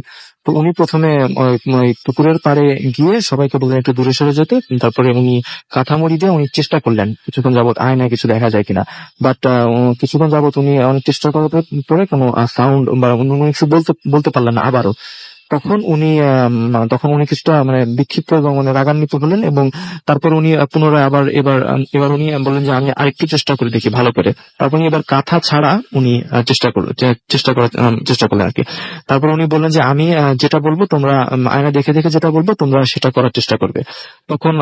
তারপর ওরা বলেছে ঠিক আছে। তখন উনি পাশে জঙ্গলার ওখানে গিয়ে তিনি তিনি আয়নাটা নড়ানো ধরলেন, কিছুক্ষণ মন্ত্র বা যা হোক কিছু পরে উনি আয়নায় বললেন যে তোমরা একটা পাটকাঠি নাও। পাটকাঠি বলতে সাধারণত যে গ্রামে পাটকাঠি আমরা সবাই চিনি, সে পাটকাঠি নাও। পাটকাঠি নেওয়ার পরে বললেন যে উনি আয়নায় দেখতেছেন এবং বলছে এই অনুযায়ী কাজ করো। উনি আয়না দেখে বলতেছেন যে পুকুরের ভেতরে পাটকাঠিটা নাও, পাটকাঠিটা নিয়ে ঠিক ডান দিকে একটু দূরে যাও, ডান দিকে যাওয়ার পরে আর 2 হাত সামনে যাও যাওয়ার পরে ঠিক যেখানে পাড় ছিল উনি তার থেকে একটু কিছু দূরে বললেন যে হ্যাঁ এখন পাটকাঠিটা রাখো। এবং যে হুজুর আয়নাতেই সবগুলো দেখছেন, আয়নাতে সবকিছু দেখছেন এবং উনি জোরে জোরে বলছেন, মানে উনি আয়না থেকে এক পলক চোখও ফেরাননি বা উনি পুকুরের যে লোকেশন বা পুকুরের ঘাট কোথায় উনি কিছুই জানেন না, জাস্ট আয়নায় দেখে উনি জাস্ট ইনস্ট্রাকশন দিচ্ছেন, সে অনুযায়ী মানে পুকুরে পাটকাঠিটা দিতে বলতেছেন আর কি। তো সেভাবে কাজ করার পরে দেখা গেল যে পুকুরের পাড়ের থেকে ঠিক একটু ডান দিকে যেখানে উনি বলছেন যে পাটকাঠিটা রাখো, ঠিক ওখানে বললেন যে এখন রাখো, ওখানে পাটকাঠিটা ওখানে অল্প করে পুঁতে দেওয়া হলো। তারপর বললো যে তোমরা এখানে একটু খুঁজে দেখো পানির নিচে। তারপর সাধারণত গ্রামে যে মাছ ধরার যে একটা যন্ত্র জালের মতো থাকে 3 কড়া বাঁশ দিয়ে বাঁধা, তো ওটা দিয়ে ওই পানির নিচে উনি বললেন যে আমাদের লোকাল ভাষা বলে খেও দাও, মানে পানি দিয়ে মাছ ধরার মতো এরকম পিছনের দিকে ঠেলো। তো প্রথমবার যখন ঠেললো তখন প্রথমবার ঠেলার পরই বেশ মাটিটা একটু উঠে আসলো এবং দেখলো যে ভালো করে চেক করে দেখলো যে ওখানে একটা আংটি পাওয়া গেল আর কি। আংটি পাওয়া গেল তখন উনি বললো যে আংটিটা আমার কাছে নিয়ে আসো। তখন আংটিটা যখন ওনার কাছে নিয়ে আসলো তখন উনি বললো যে এই যে ছেলেটা যে হারাই গেছে ওই ছেলেটার হাতে এই আংটিটা ছিল। তারপরে ওই যে শিশুর যে বাবা মা তারাও এটা মানে লোকেট করলো যে হ্যাঁ আসলেই এই আংটিটা তো ওর হাতে ছিল, কিন্তু আংটিটা এখানে কিভাবে আসলো। এটা আপনাদের এলাকায় ওই লোক এখনো আছেন? হ্যাঁ ওই লোক এখনো আছেন এবং এটা সাক্ষী অনেকে আছেন এবং বাচ্চা থেকে প্রায় বুড়া সবাই এটা জানে ওই ঘটনাটা। এবং উনিও তখন বললেন যে এই আংটিটা তোমার ছেলে ছিল। তখন বলছে যে হ্যাঁ এইটা আমার ছেলে ছিল। তখন বলছে যে এই আংটিটা এখানে কিভাবে আসলো। তখন উনি বললেন যে ছোটবেলা থেকেই যখন শিশুটা জন্মায় তখন তার উপরে পরি বা জিন যা ছিল তারা এটাকে নিতে চাইছিল। তো তোমরা যেহেতু আমার কাছে আগে থেকে আসছিল সেহেতু আমি ওকে আর কি তাবিজ এবং বা আংটি এগুলা দিয়ে আমি জাস্ট ওর একটা প্রোটেকশন বা বন্ধ দিয়ে রাখছিলাম আর কি। তো এই জন্য নিতে পারে নাই। তো ছেলেটা মেবি পুকুরে গোসল করতে নামছিল, হয়তো সাবান টাবান কোনো কিছু নিছে বা হাত টাত পরিষ্কার করছে, ওই সময় আংটিটা পড়ে যায়। যখনই পড়ে যায় তখনই সেই তাকে নিয়ে যাওয়া হয়, এরকম নিয়ে যাওয়া হয় আর কি। তো তারপরে তখন তারপর বলতে তাহলে আমি ছেলেকে কিভাবে খুঁজে পাবো, ওনার ছেলেটার মা আর কি বললো। তখন উনি বলে দিলেন যে তুমি পাশের অমুক গ্রাম আছে, গ্রামের নামটা আমি বলছি না, তো বললেন যে ওই গ্রামে জায়গাটা লোকেট করে দিলেন যে এই এরিয়ার ভিতরে তোমরা যাও, লোকজন 7-8 জন দিয়ে তোমরা খুঁজে দেখো। তখন সেই কথা মতো মানে সকালবেলার দিকে এই ঘটনা ঘটার পরে তার বিকেলের ভিতরেই তারা দুপুরের পরে বের হয়ে গেল। বের হয়ে যাওয়ার পরে বিকেল বেলায় তারা যে দেখলো যে একদম ঠিকই পাশে যে গ্রামটা ছিল ওই গ্রামে দেখা গেল যে একটা পতির জমি, ধানি জমি, যেটা পতির জমি, সেখানে যে দেখলো যে ওনার সেই বাচ্চাটা ওখানে পড়ে আছে এবং দেখলেন যে বাচ্চাটা অচেতন অবস্থা আছে এবং যে হাতের যে রগ গুলা থাকে এবং যে হাতের আঙুল গুলা হাতটা প্রচন্ড ভাবে ফোলা এবং বোঝা যাচ্ছে যে সে কিছু খায়নি এবং তাকে মানে মানে অনেকটা কষ্টে থাকলে বা অনেকটা প্রেসারে থাকলে বা যেরকম হয় মানুষের ওরকম একটা মানে অবস্থায় সে আছে। তারপরে ওখান থেকে বাচ্চাটাকে নিয়ে আসলো এবং তারপরে হুজুরের কাছে নিয়ে আসলো। হুজুরের কাছে নিয়ে আসার পরে তারপরে তাকে ট্রিটমেন্ট দিলেন হুজুর এবং বললেন এবং উনি তখন ওই শিশু যে বাবা মা ছিল তারা বললো যে হুজুর এইভাবে তো প্রতিনিয়ত আমার সন্তানকে এভাবে চোখে চোখে রাখা সম্ভব না, এখন আমরা এর থেকে কি করতে পারি বা এর থেকে আমাদের পরিত্রাণের উপায় কি? তখন হুজুর বলে যে দেখো আমি তো প্রথমে তোমাদের বন্ধ করছিলাম কিন্তু আসলে যে যে জিনটা আছে ও আসলে তোমাদের বাড়ির এরিয়ার ভিতরে যাতায়াত ছিল এই জন্য ওকে আর কি সে নিতে পারছে।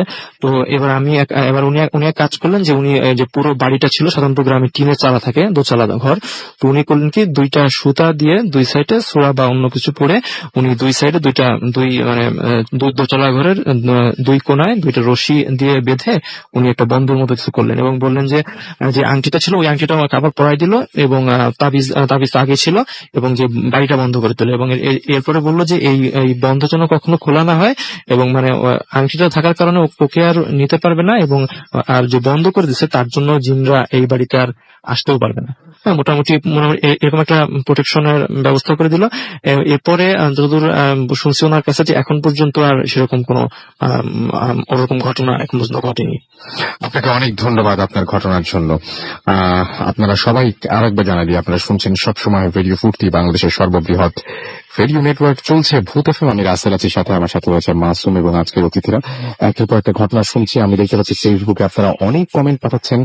আমাদের কল্পনার রাখি লিখেছেন ভয় পাচ্ছি, স্টোরিগুলো অনেক ভালো লাগছে আমাদেরকে। শিবলি আহমেদ লিখেছেন কারবালার পাশে আমাদের বাসা, খুব ভয় লাগছে আমাদেরকে। অর্থাৎ তিনি খুলনা থেকে লিখেছেন, নিশ্চয় খুলনা যশোর বোধ হয়। সাইদ তানজিম আমাদের লিখেছেন এবং তিনি বলছেন যে ব্রো নেক্সট স্টোরিটা হয়তো আরো হন্টেড হবে সেরকম তিনি আশা করছেন। আমাদেরকে এছাড়াও দেখতে পাচ্ছি যে তামজিদ ফাহাদ এখানে এসএমএস করেছেন, আরো অনেকে এখানে কমেন্ট করেছেন। এছাড়াও আমাদেরকে কমেন্ট করেছেন এখানে দেখতে পাচ্ছি ফারহান ফারাবি, তিনিও কোনো উইকে ভূত এফএম মিস করেন সেটা লিখেছেন। শাহরিয়ার খান আমাদের লিখেছেন ঘটনাটা খুবই ভয়ঙ্কর। আমাদেরকে শাকিল খান হৃদয় লিখেছেন অসম। আমাদেরকে তারিন এখানে কমেন্ট করেছেন, তার কাছে ঘটনাটা একেবারেই ভালো লাগেনি যদিও। আমি তো একদম সেকেন্ড ঘটনাটা বলছি, যেটা হচ্ছে যেটা নিয়ে এই ছবিটা আমাদের ফেসবুকে যে পোস্টটা রয়েছে সেটার কথা বলছি। আমাদেরকে ঘুমন্তপুরী তানিশা লিখেছেন যে ঘুমন্তপুরী তানিশা আপনি কি আপনার নিজের নাম? মনে হয়, আমি ঠিক জানি না, ঘুমন্তপুরী তানিশা নিশ্চয়ই আপনার নিজের নাম নয়। এনিওয়েজ আপনি এখানে লিখেছেন যে তিনি লিখেছেন যে একটা ভূত ধরে আপনার সামনে এনে দিয়ে দেখান, না হলে আপনার কাছে সব জিনিসটাই খুব ফাজলামি মনে হয়। পৃথিবীতে এমন অনেক কিছু আছে তানিশা যেটা আপনি প্রমাণ করতে পারবেন না। আপনি নিজেও যে আপনি কে এটা আপনি প্রমাণ করতে পারবেন না, কিন্তু আসলেই সিরিয়াসলি আমি জানি না যে আসলে ওই এই টাইপের আলাপে গেলে আসলে মানে সেই পরিমাণ ব্যাপারটা আপনাকেও বুঝতে হবে। আসলে আমি ঠিক জানি না যে আপনি কতটুকু বুঝবেন। জীবনে অনেক কিছুই বিশ্বাসের উপরে চলে, এটুকু তো আমরা বুঝি, তাই না? জীবনে অনেক কিছু বিশ্বাসের উপরে আমরা কাউকে ভালো বা খারাপ, কেউ ভালো কেউ খারাপ, কাজ দেখে যত না আমরা সেটা প্রমাণ পেয়ে যত না বেশি একটা মানুষকে বিশ্বাস করি, তার চাইতে বেশি প্রথমে কিন্তু ধরে নেই যে হ্যাঁ এই মানুষটা ভালো, এই মানুষটা খারাপ। এই জন্য কিন্তু মাঝে মাঝে আমাদের বিশ্বাসে বিভিন্ন প্রমাণ পেলে যখন খারাপ লাগে আবারও ঠিক হয়ে যায়, না এই মানুষটা তো আসলে ভালো, এরকম করার কথা না। অনেক কিছু চলে বিশ্বাসের উপর। আপনি যদি বিশ্বাস না করেন তাহলে ফাইন, আপনার কোনো অসুবিধা নাই, আপনার আসলে তাহলে কিচ্ছু নাই। আপনি যদি বিশ্বাস না করেন তাহলে যে জায়গাটা আপনি এইমাত্র দেখেছেন উল্টা দিকে ঘুরে থাকার সঙ্গে সঙ্গে আপনার মাথার পেছনে সেই জানাটা নাই। আপনি যদি মনে করেন যে যা নাই তাহলে নাই, মানে যদি আপনি তাকান দেখেন তখন আপনি যদি মনে করেন যে আমি না দেখা পর্যন্ত আসলে কোনো কিছুই নাই, আসলে কিন্তু আপনি যেটা দেখছেন না সেটা যে আছে তার কিভাবে আপনি প্রমাণ করবেন? আপনি যতক্ষণ পর্যন্ত ঘুরে আবার জানালা দিকে না তাকাবেন ততক্ষণ পর্যন্ত কিন্তু আসলে নাই সেই জিনিসটা। আমি জানি না কতটুকু বুঝাতে পারলাম। আমি যেটা বলতে চাই সেটা হচ্ছে অনেক কিছুই বিশ্বাসের উপর যায়। আপনি বিশ্বাস না করলে ফাইন, কোনো সমস্যা নাই, এটা কমপ্লিটলি আপনার ব্যাপার। আর যদি আপনি বিশ্বাস করেন তাহলে ফাইন। তবে আমার যেটা মনে হয় যে ভয় পাওয়ার জন্য বা ভালো লাগার জন্য এত গভীরে যাওয়ার মনে হয় দরকার নেই। একটা ঘটনা শুনছেন, সেই ঘটনাটার যিনি একটা সমস্যা নিয়ে বয়ে বেড়াচ্ছেন, সুতরাং সেটা আপনি মানে সামনেই দেখতে পাচ্ছেন। হৃদয় আমাদের লালবাগ থেকে লিখেছেন যে তার কাছে ঘটনাগুলো ভালো লাগছে। টুপু টিপু আমাদের কাছে লিখেছেন যে চরম হচ্ছে, this is my first SMS। আলামিন আমাদের লিখেছেন খিলক্ষেত থেকে, টাঙ্গাইল থেকে। নাহিয়ান আমাদের লিখেছেন বয়রা থেকে। এছাড়া আমাদেরকে কবি জিঞ্জিরা থেকে লিখেছেন। এছাড়াও আমাদেরকে লিখেছেন সুদীপ সিলেট থেকে। এবং তিনি তার কাছে স্টোরি রয়েছে সেটা তিনি জানিয়েছেন, সেটা আমার কাছে অবশ্যই পাঠিয়ে দিন। আমাদেরকে অজিত নবাবগঞ্জ থেকে লিখেছেন যে ব্যাকগ্রাউন্ড মিউজিকটা অসম। আমাদেরকে পিয়া লিখেছেন রাজশাহী থেকে যে সব স্টোরিগুলো সুপার। আমাদেরকে নাইম চট্টগ্রাম থেকে লিখেছেন আই লাভ ভূত FM। ডক্টর শুভ কল্যাণপুর থেকে লিখেছেন যে ভাই আচ্ছা তিনি দোয়া করতে বলেছেন সবাইকে।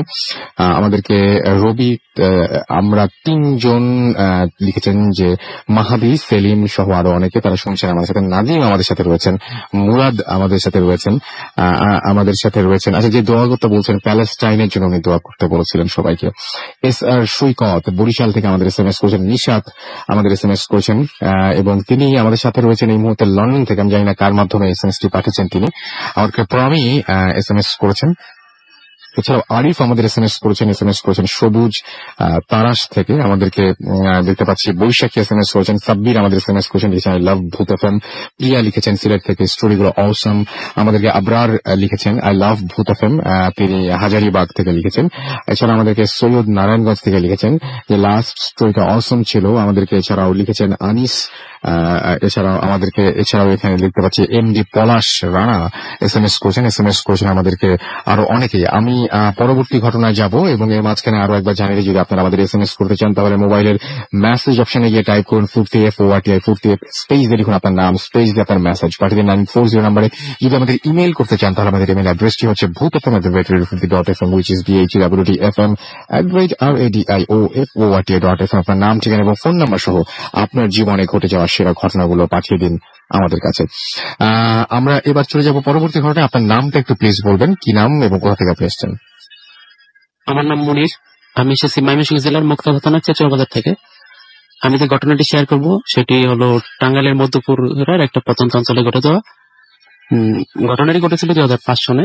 2005-এ সেখানে একটা লোক কিছু ব্ল্যাক ম্যাজিক করতো আর আপনার ওই মাছ মেরে সে সংসার চালাতো। ব্ল্যাক ম্যাজিকটা মাঝে মাঝে করতো আর কি, সুযোগ বুঝে।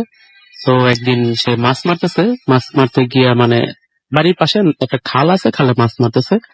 মানে সে 10টার দিকে মাছ মারতে গেছে, মাছ মারতে মারতে দুপুর হয়ে গেছে। দুপুরের পরে সে যখন যখন এটা জাল তুলতেছিল যে এখন আমি চলে যাবো বাড়িতে, এই মুহূর্তে সে জালটা তুলে দেখে যে জালের ওপর একটা ছোট শিশু, যেটা দেখে মনে হইতেছিল যে এই মাত্র জন্ম নিছে, কেউ ফেলে দিছে এমন কিছু একটা, বা যেকোনো ভাবে যেকোনো একটা কিছু, মানে শিশুটার নাকটা কাটা হয়নি। তো এটা দেখে সে তখন মনে মনে তার আগে তখন হুট করে তার মনে হয়ে গেল যে এই ধরনের শিশু হাড্ডি দিয়ে তো ভালো ব্ল্যাক ম্যাজিক করা যায়, আমি একটা বইয়ে পড়েছিলাম, তো এটার আমার হাড্ডি সংগ্রহ করতে হবে। এটা বলে সে শিশুটার হাড্ডিটা তার পাশে কাঁটাতে ঘিরে ফেলে কতক্ষণ অপেক্ষা করতে থাকে দেখে যে এটা আসলে কোনো কিছু হয় কিনা। সে আবার নদীতে খালে জাল ফেলে মাছ ধরার জন্য। তো মাছ ধরতেছে ধরার জন্য ফেলছে, কিন্তু কোনো মাছ উঠতেছে না। অনেকক্ষণ হয়ে গেছে, উঠতেছে না। পরে বললো না থাক, এখন আমি চলে যাই। সে যখন জালটা গোছালো তুলে ফেললো, যখন সে মাছ রাখার পাত্রটা দিকে তাকালো, তখন তাকিয়ে দেখে যে সেখানে কোনো মাছ নেই, অথচ সে অনেকগুলো মাছ মেরেছিল। সে তখন অবাক হয়ে গেল যে আমি এতগুলো মাছ মারলাম, এখান থেকে তো লাভ দিয়ে মাছ যাওয়ার কথা না। তার মাছ রাখার পাত্রটার মুখটা একটা জাল দিয়ে আটকানো, সেটা মাছ দেওয়ার কথা না। সে নার্ভাস হয়ে গেল, বললো যে হয়তো বা কিছু একটা ঘটতেছে। আমি যখন কিছু একটা পাইতে দেখেছি তখন আমার সাথে কিছু একটা ঘটতেছে, থাক এটা ব্যাপার না। সে তখন বাড়িতে চলে যায়। বাড়িতে যাওয়ার পর তার বউ বলে যে কি ব্যাপার আছে, তুমি মাছ ছাড়া বাড়িতে আসলা? তখন তার বউ বললো যে প্রতিদিনই মাছ আনতে হবে এমন কোনো কথা হলো, একদিন মাছ ছাড়া আসছি, সমস্যা কি? তো বাড়িতে গিয়ে সে গোসল করে যখন সে গরমে গাদার শরীরে তেল দিয়ে যখন গরমে গিয়ে আয়নার সামনে দাঁড়িয়ে মাথাটা চিরুনিতে আশ্রয় নেয়, তখন সে আয়নাতে খেয়াল করে তার পাশে একটা ওই শিশুটা শূন্যের উপর ভাসতে পারে, কান্না করতেছে। সে আওয়াজ পাইতেছে না, কিন্তু মুখ দিয়ে যে কান্নার যে অঙ্গভঙ্গি সেটা হইতেছে। তো সে সেখানে দেখে ভয় পায়, আবার ভয় বলে যে না থাকে, এটা হতেই পারে আমার সাথে, কারণ তাকে আমি গাচ্ছি, সেটা হতেই পারে স্বাভাবিক। এটা মনে হয় সে আর কোনো কিছু করে না, না করে সে মানে সে তার বউ তাকে খাবার দেয়, খাবার দাবার খেয়ে বিকালবেলা বাইরে বের হয়ে তার সাথে কিছু অদ্ভুত ঘটনা ঘটে বাহিরে। যখন সে পাশে আসে বাইরে থেকে, রাস্তায় কিছু অদ্ভুত ঘটনা ঘটে, মানে সামনে হঠাৎ করে মানে দেখা গেল যে অদ্ভুত কিছু আরো আচরণ হইতেছে, তাকে কেউ টেনে ধরতেছে, তাকে কেউ ধাক্কা দিতেছে, এই টাইপের কিছু। তারপর বাড়িতে চলে আসে, বাড়িতে চলে আসার পর মানে রাত্রে খাওয়া দাওয়া করে শুয়ে পড়ে। তো শুয়ে পড়ার পর রাত্রেবেলা হঠাৎ করে একটা আওয়াজ হয় তাদের টিনের চালে, যে মানে কিছু যেন একটা অনেক ভারী কিছু যেন একটা অনেক উপরে থেকে পড়লো এমন। তারপর সে মানে দুজনেই ঘুম থেকে সজাগ পেয়ে যায় আওয়াজ পেয়ে, লাইট জ্বালিয়ে দেখে যে উপর দিকে তাকে দেখতে খুঁজতেছে, হঠাৎ করে দেখে যে পুরো একটা কিছু টিনের চালের উপর পড়লে টিন কিন্তু মানে নিচের দিকে ডেবে যায়, এরকম টাইপের যে টিনটা ডেবে গেছে এবং সেটা আস্তে আস্তে গড়িয়ে গড়িয়ে মানে নিচের দিকে পড়তেছে।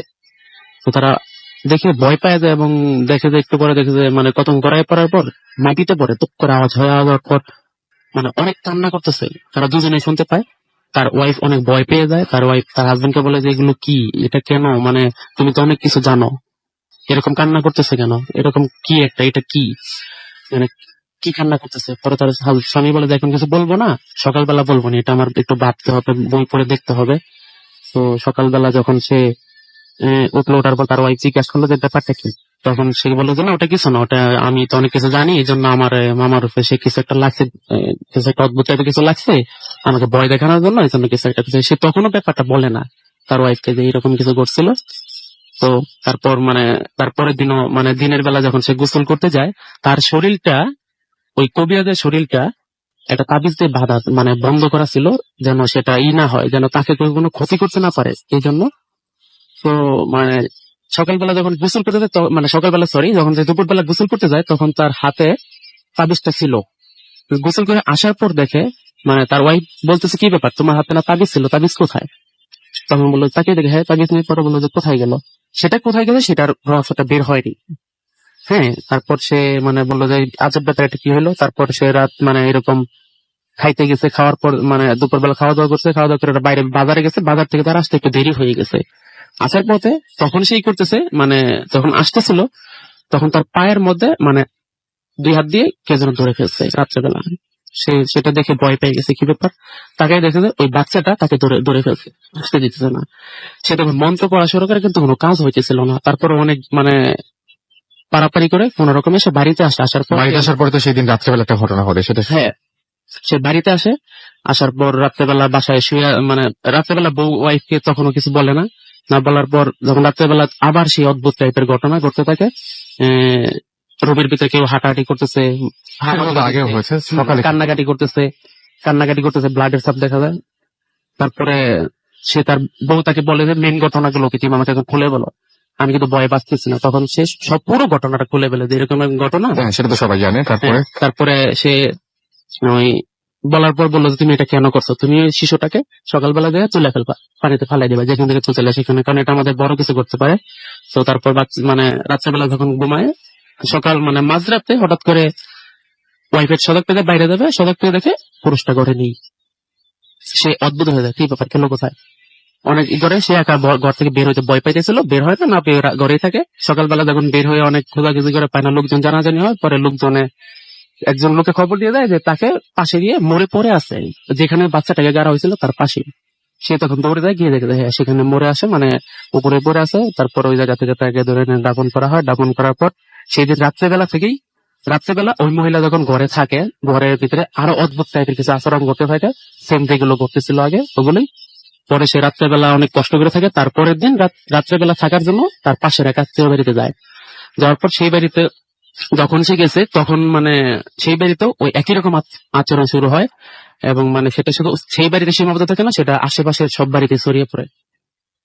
ছড়িয়ে পড়ার পর তারপর ওই রাত্রেবেলায় যখন ওই মহিলাটা পাশের যে মহিলা থাকতে গেছিল তার কাছে সমস্ত ঘটনা খুলে বলার পর বলে যে আপনি আমার বাসা থেকে বের হয়ে যান, আমার বাচ্চা কাচ্চা আছে, তাদের সমস্যা হতে পারে। তারপর মহিলাটা ঘর থেকে বের করে দেয়, মহিলাটাকে বের করে দেওয়ার পর মহিলা তার মানে দৌড় দিয়ে তার ঘরে গিয়ে দরজাটা লাগিয়ে দেয়, একটু শব্দ পায় যে দরজাটা লাগিয়ে দিয়ে শুয়ে পড়ছে।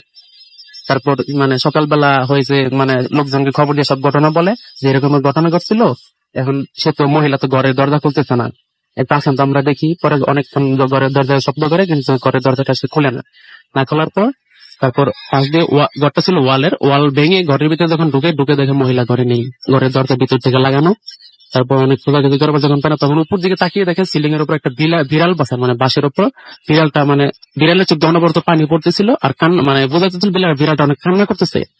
তারপর যখন সে সবাই বিড়ালটাকে ধরতে যায়, তখন বিড়ালটা লাফ দিয়ে বের হয়ে যায়। বের হয়ে যাওয়ার পর অনেক লোকজন বের হয়ে দেখে বিড়ালটা নাই, অনেক খোঁজাখুঁজি করে পায় না।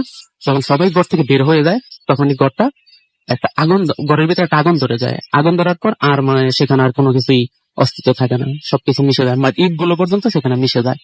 এই হলো আমার ঘটনা। কোথায় ঘটেছিল এই ঘটনাটা? এটা করেছিল মধুপুরের একটা প্রত্যন্ত একটা অঞ্চলে, গ্রামে। ওখানে গ্রামের নামটা জানেন আপনি? গ্রামের নামটা অ্যাকচুয়ালি আমার মনে নেই এখন। আচ্ছা, আমরা আরেকটা ঘটনা শুনলাম এবং এর মাঝখানে আরো একবার জানিয়ে রাখি, যারা আপনারা আমাদের এসএমএস করতে চান এসএমএস করুন এবং মোবাইলের মেসেজ অপশনে গিয়ে টাইপ করুন ফুর্তি FORTI ফুর্তি, স্পেস দিয়ে দেখুন আপনার নাম, স্পেস দিয়ে আপনার মেসেজ পাঠাতে 9840 নাম্বার। যারা আমাদের ইমেল করতে চান অর্থাৎ ইমেল করে ঘটনা পাঠাতে চান, আমাদের ইমেল অ্যাড্রেস হচ্ছে bhutfm@radiofurti.fm, which is BHWTFM@radioForti.fm। আপনার নাম, ঠিকানা এবং ফোন নাম্বার সহ আপনার জীবনে ঘটে যাওয়া বা আপনার জানা সেরা ঘটনাটি পাঠিয়ে দিন আমাদের কাছে। আর যারা আমাদেরকে দেশের বাইরে থেকে ঘটনা পাঠাতে চান, ওদেরকে বলবো যে ঘটনা না লিখে সরাসরি আপনারা ইমেল করে দিতে পারেন। আপনার পাঠানো ঘটনাটা, আপনার জানা ঘটনাটা ইমেল করে দিতে পারেন, রেকর্ড করে অডিও ক্লিপটি আমাদের ইমেল করে দিতে পারেন এবং সেই ঘটনাটা সিলেক্ট করে ডেফিনেটলি আমরা প্লে করবো। আজকে আমাদের কাছে দুটো ঘটনা ছিল, বাট এই মুহূর্তে আমরা প্লে করতে পারবো কিনা জানি না, হাতের সময় খুব কম, আরো বেশ কিছু ঘটনা এখনো রয়েছে, তো এখন একটু ডিফিকাল্ট আমাদের জন্য প্লে করা। যাই হোক, আপনার ঘটনা পাঠান, ইনশাল্লাহ আমরা প্লে করবো একটার পর একটা। আর সেই সাথে যারা আমাদেরকে ফেসবুকে কমেন্ট করতে চান, ফেসবুকে আমাদের পোস্টে গিয়ে লাইক দিতে চান, কমেন্ট করতে চান, সেখানে আপনারা চলে যান। দুটো পোস্ট রয়েছে কিন্তু আজকে আপনি দেখতে পাবেন এবং দুটোই আমাদের পোস্ট, সেখানে গিয়ে আপনারা লাইক দিতে পারেন, কমেন্ট দিতে পারেন। চলে যান www.facebook.com/radiofurti। আমি রেডিও ফুর্তি স্পেলিংটি আরো একবার বলে দিচ্ছি, RADIOFOORTI, রেডিও ফুর্তি। আর যে পোস্টটা দেওয়া আছে সেখানে একটা ছবি দেওয়া আছে, যে ছবিটার ঘটনাটা আপনারা শুরুতেই শুনেছেন। এটা ছোট্ট বিরতিতে যেতে হবে এবং বিরতির পর আমরা আবারও ফিরে আসবো। আমাদের সাথে থাকুন, স্টে টিউনড টু রেডিও ফুর্তি এন্ড ডোন্ট স্টপ।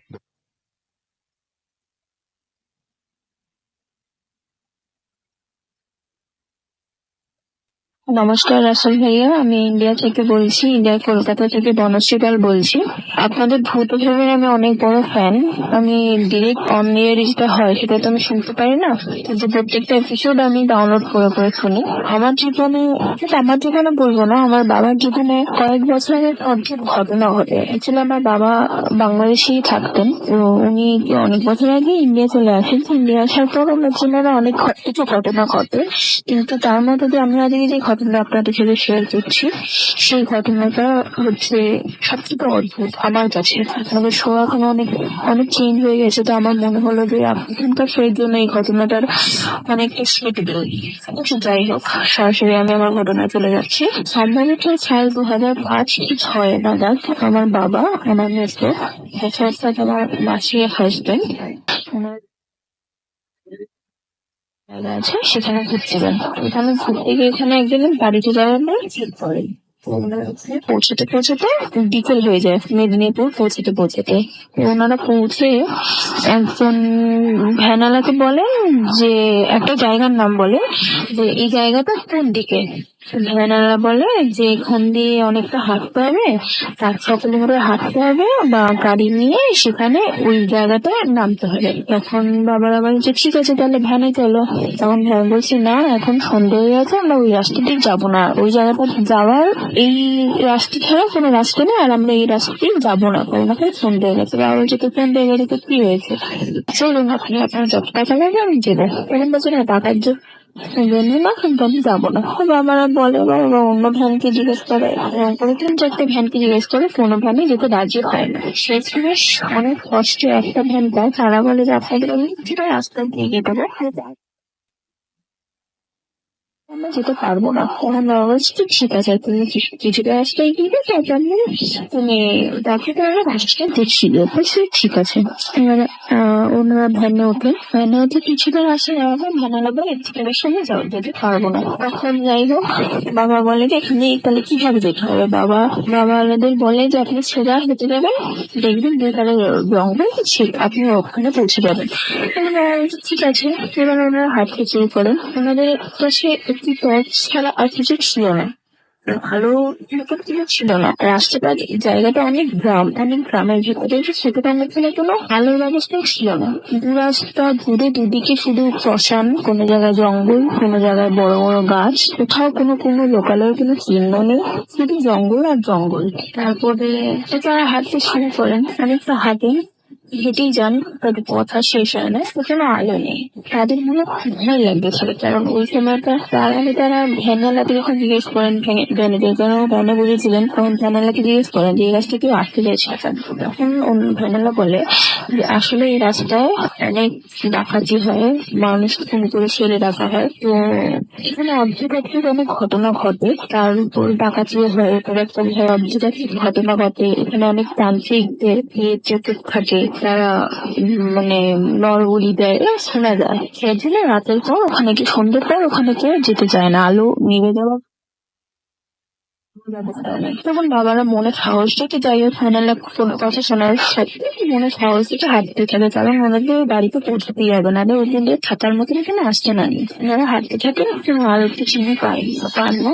তারপরে হাঁটতে থাকেন, কিছুক্ষণ বাবা খেয়াল করে যে জঙ্গলের দু সাইডে ধারে মানে জঙ্গলের উপরে আর কি হঠাৎ করে মানে আলো, দিনের বেলা যেমন আলো হয়, সূর্য আলো দিলে যেমন আলো হয়, যদি সূর্য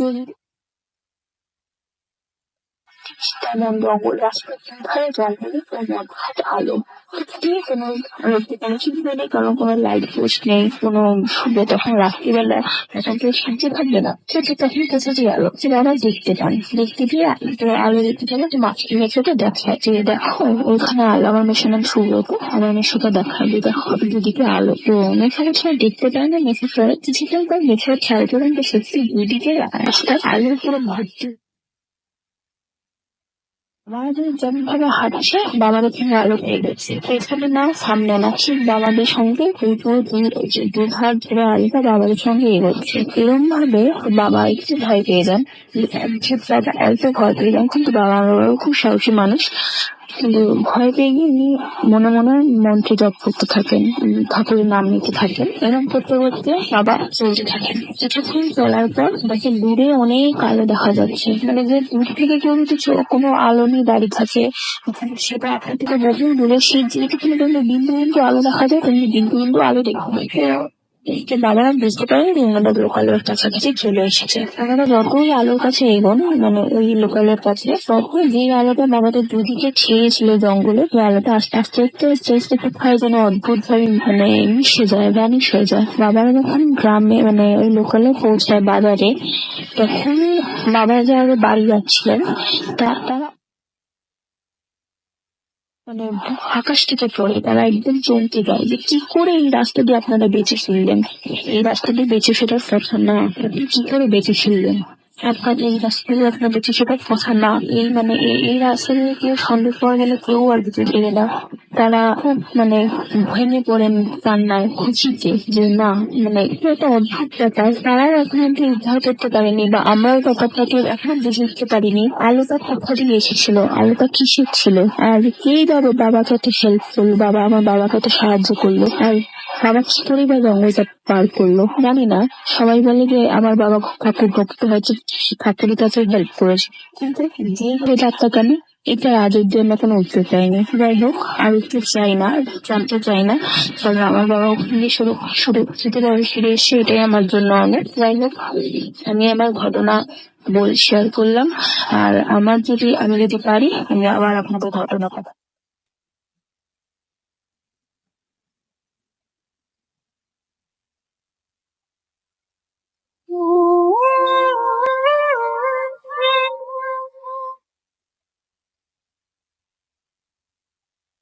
সবসময় ভিডিও ফুটতে ঘড়িতে সময় রাতে 1:36 আমি রাস্তায় আছি, সাথে আমার সাথে রয়েছে মাসুম এবং আজকের অতিথিরা। আশা করছি যে আপনাদের এতক্ষণ ধরে যে ঘটনাগুলো শুনলেন সেগুলো ভালো লেগেছে, এবং একটু আগে আমি একটা অডিও ক্লিপও প্লে করে ফেলেছি। আমাকে দেখতে পাচ্ছি যে অনেকেই SMS করছেন। আমি দেখতে পাচ্ছি যে রাফি আমাদের এখানে ফেসবুকে লিখেছেন যে সত্যি বলতে স্বপ্ন কখনো কখনো সত্যি হয়, এটা আমি মানি। আমাদেরকে এছাড়াও এখানে লিখেছেন, দেখতে পাচ্ছেন নাম নেই মেয়েটির, অসাধারণ ঘটনা, সত্যিই ভয় পেয়েছি। আমাদেরকে এছাড়াও দেখতে পেয়েছি যে আরো অনেকে লিখেছেন এখানে, এবং মেহেরাজুল আলম শাফি লিখেছেন অসাধারণ একটা ঘটনা, অনেক ভালো লাগলো। এছাড়াও আমাদেরকে দেখতে পাচ্ছি অনেকেই এখানে লিখছেন, কারো কাছে ভালো লেগেছে, কারো কাছে ভালো লাগেনি। দিলীপ শর্মা লিখেছেন শুনবো। কিং খান, তার কাছে অবশ্য একেবারেই ভালো লাগেনি, নাম অবশ্য কিং খান। আমাদেরকে এছাড়াও কথা আমাদেরকে লিখেছেন, এছাড়াও আমাদের এখানে লিখেছেন নাইম ইসলাম সহ আরো অনেকে। এবং তিনি বলছেন যে মোহন কি মনে হয় শুনতে ভীষণ ভয়। আচ্ছা, এটা মনে হয় আমি পড়েছি। আরো অনেকে কিন্তু এখানে কমেন্ট করছেন। আপনি যদি কমেন্ট করতে চান এবং যে প্রথম যে ঘটনাটা শুনলেন সেই ঘটনাটা যদি ছবি দেখতে চান, তাহলে আপনি চলে যান ফেসবুকে। আমাদের ফেসবুক পেজটার অ্যাড্রেস হচ্ছে www.facebook.com/Radio Furti। আর রেডিও ফুর্তির স্পেলিংটি আমি আপনাকে জানিয়ে দিই। রেডিও ফুর্তির স্পেলিংটি হচ্ছে RADIOFORTI। আমাদের কালকে SMS করেছেন, এখানে নিলয় আমাদের SMS করেছেন রায়পুরা থেকে। আমাদেরকে বিনয় ঢাকা ক্রিকেট থেকে SMS করেছেন, এবং অনেকদিন পর ভূত FM শুনতে বসলেন তিনি, এবং যখন থেকে ভূত FM শোনা শুরু করি তারপর থেকে অনেকদিন একটা এপিসোডও মিস দিতাম না। আজকে আবারও ফিরে এসেছেন বিনয়, এবং আশা করছি এখন থেকে আবারও শুনবেন।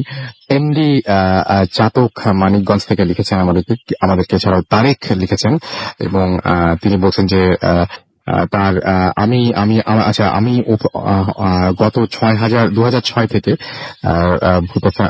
রেডিও ফুর্তি শুনছি, এবং তখন থেকে SMS করি, তার পড়া হয় না। আজকে পড়ে ফেলাম। হিমা আমাদের SMS করেছেন নরসিংদী থেকে, বাইজিদ আমাদের SMS করেছেন, এবং তিনি বলছেন লাস্ট স্টোরিটা শুনতে খুব ভয় লাগছে, মানে যেটা একটু আগে হলো। মজিব আমাদের ধানমন্ডি থেকে, মজিব এবং আবির আমাদের SMS করেছেন। আমাদেরকে মোহন SMS করেছেন, এবং SMS করেছেন আমাদেরকে দেখতে পাচ্ছি মাহমুদুল হাসান বাপ্পি। এছাড়া আমাদের লামিয়া SMS করেছেন আমাদেরকে নীরব, এবং তার প্রথম SMS এটি। আমাদেরকে কুয়াশা SMS করেছেন কবির সহ আরো অনেকে।